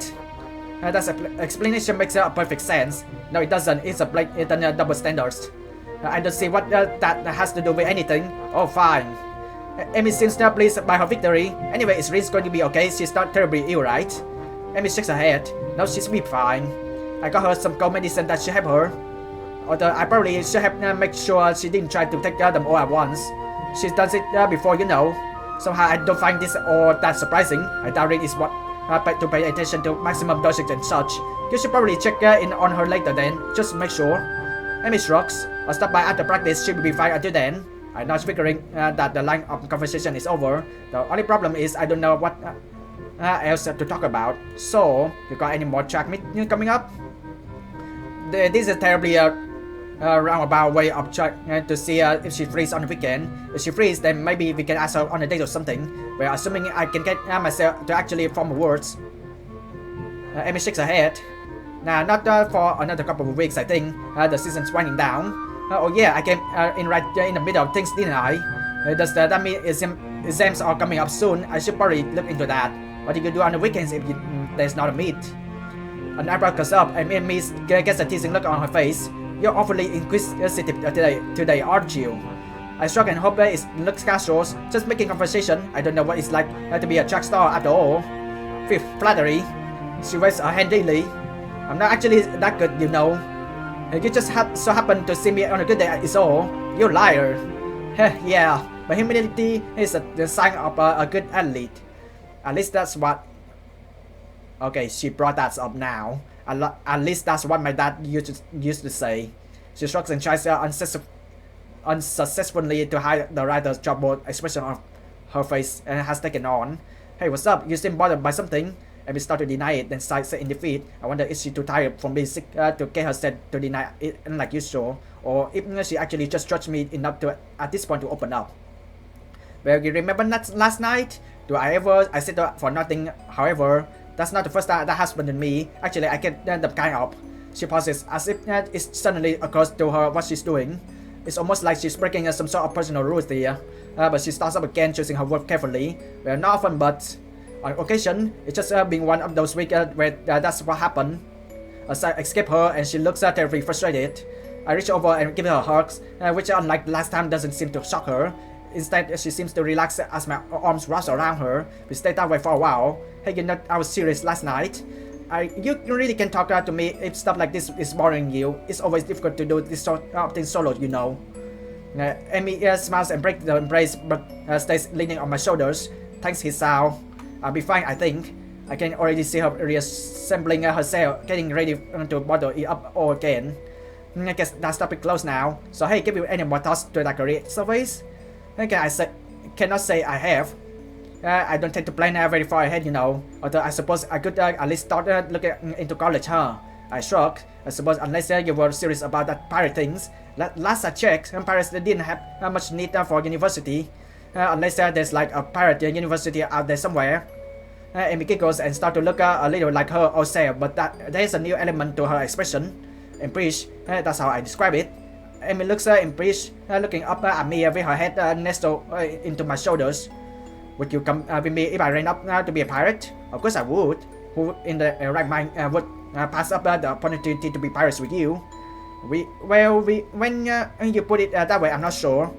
She giggles again. I notice that my heart seems to have speed up. It's probably due to Amy's proximity to me. The hint of strawberry again. I can't help but grin as I gaze down at her. She's happy again. Hey, Hisao. If you're going to kiss me, you should probably do it soon. I think the lunch bell is about to ring. My thought rang to a sudden halt. I'm pretty sure my mouth is hanging open in shock. Or I can manage it as a strangled. Huh? This amuses Amy even more. You were thinking about it, weren't you? Yep. She sits up, bringing up her face level with mine. I probably enjoy it, you know. You're really... Well... She pretty composes herself, looking like she's about to say something important. If you hadn't figured it out by now, I think I developed a bit of a crush on you. You're going to have to do something about that. This time her grin short-circuits several important thought processes. At some point, I turned toward her, and at another point, her arms moves around my neck. And yet another, my arms wraps around her waist. I'd be danged if I could tell precisely when that happened. Because at the moment, there's only a voice in the back of my head yelling at me to kiss her. I look into Amy's eyes. There it is. The things I saw yesterday on the bed is there again. It suddenly strikes me that she was worried that I reject her. Why silly worry for her to help? And there we had it. There we had it. We did it. We did it. We did it. Yes. Got a kiss from Amy. GG. We're not exactly GG yet. We don't know what's a good ending or bad ending yet. Or a neutral ending yet. Her lips taste friendly of strawberry. She leans into the kiss and her arms tightening around the back of my head, making sure that I don't pull away. Not that there was any danger of that. There was churning feeling in my gut. The worst falls away. There's just me and her and this bench. My arms tighten and drawing her waist closer and chased by the feel of her. I inhale her scents, my mind trying desperately to memorize everything about how she tastes, how she smells, how she feels. I really like it when the girls asked, "Are you ready for the kiss?" Because men's we are worried about that if we do the right thing though. The ringing of the bell snaps us both back to reality and we break the kiss. Amy cheeks are slightly flushed and she seems to be catching her breath. In her defense, who am I? We stand there for a few moments trying to wrap our heads around what we just done. Amy is the first to break the silence. So, wanna grab dinners after I'm done with practice? What a coincidence. I was about to ask you the same thing. Well, actually, I suppose that it was going to be some kind of proper date on the weekends or something, but the thought was there, I think. And it gives me a playful shove. Yeah, right. You were still in shock from how incredibly awesome I am at kissing. We began to head down the stair back to our respective classroom. Hey, I didn't see you talking immediately afterward either. That I didn't. See you after practice, Hisao. She leans in quickly and gives me a quick kiss in the middle of the hallways, sending me into another brief state of mental free fall. As I head into my classroom, a giggling Misha greets me. Misha, you saw that, huh? Why he trying to romantic you? Did you confess on the rooftop, did you? Actually, I think it was the other way around. This sends Misha into a fresh fit of laughter. Young love is so unpredictable, isn't it? Misha, you're young too. This being Misha, I suppose I should have expected her to tease me over this, I guess. Before I can really respond, Butos enter the room and Misha skips up to her seat, giggling all the while. I suspect that I get a lot of that sort of conversation now, especially seeing as how Amy kissed me right in the middle of the hall. But somehow I don't care about that. But for the first time since arriving here, my heart feels light. We make it to Act 3? Yeah. Oh, look at how she run! Holy Christ! Perspective. Act 3 perspective. But I'm gonna leave it on the next episode. My God. I'm just gonna check again just in case. Yeah. I'm not gonna lie though. Good route. We did got a kiss from EMI, and I'm not gonna lie, I really like her route so far, and we're getting to Act 3 now, and I'm not gonna lie, I really want to know more about EMI's fathers. I mean, Emmy's mother's fine. I want to know more about her too, but I want to know more about Emmy's fathers because she had a nightmare, and I really want her to talk about it because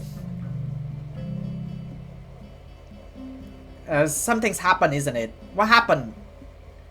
I don't want to meddle into her life too much, but I feel like that's what friends do, right? You need to talk to each other. Communication is very important. And I really want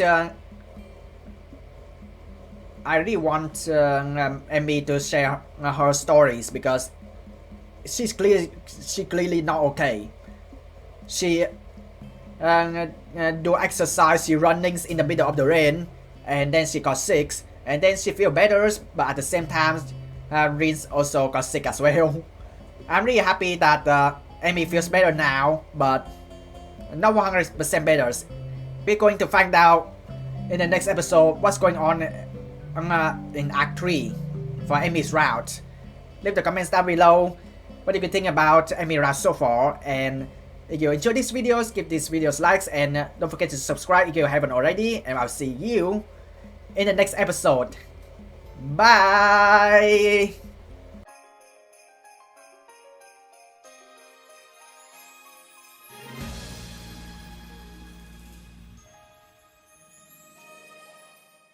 This episode is over 180 minutes now.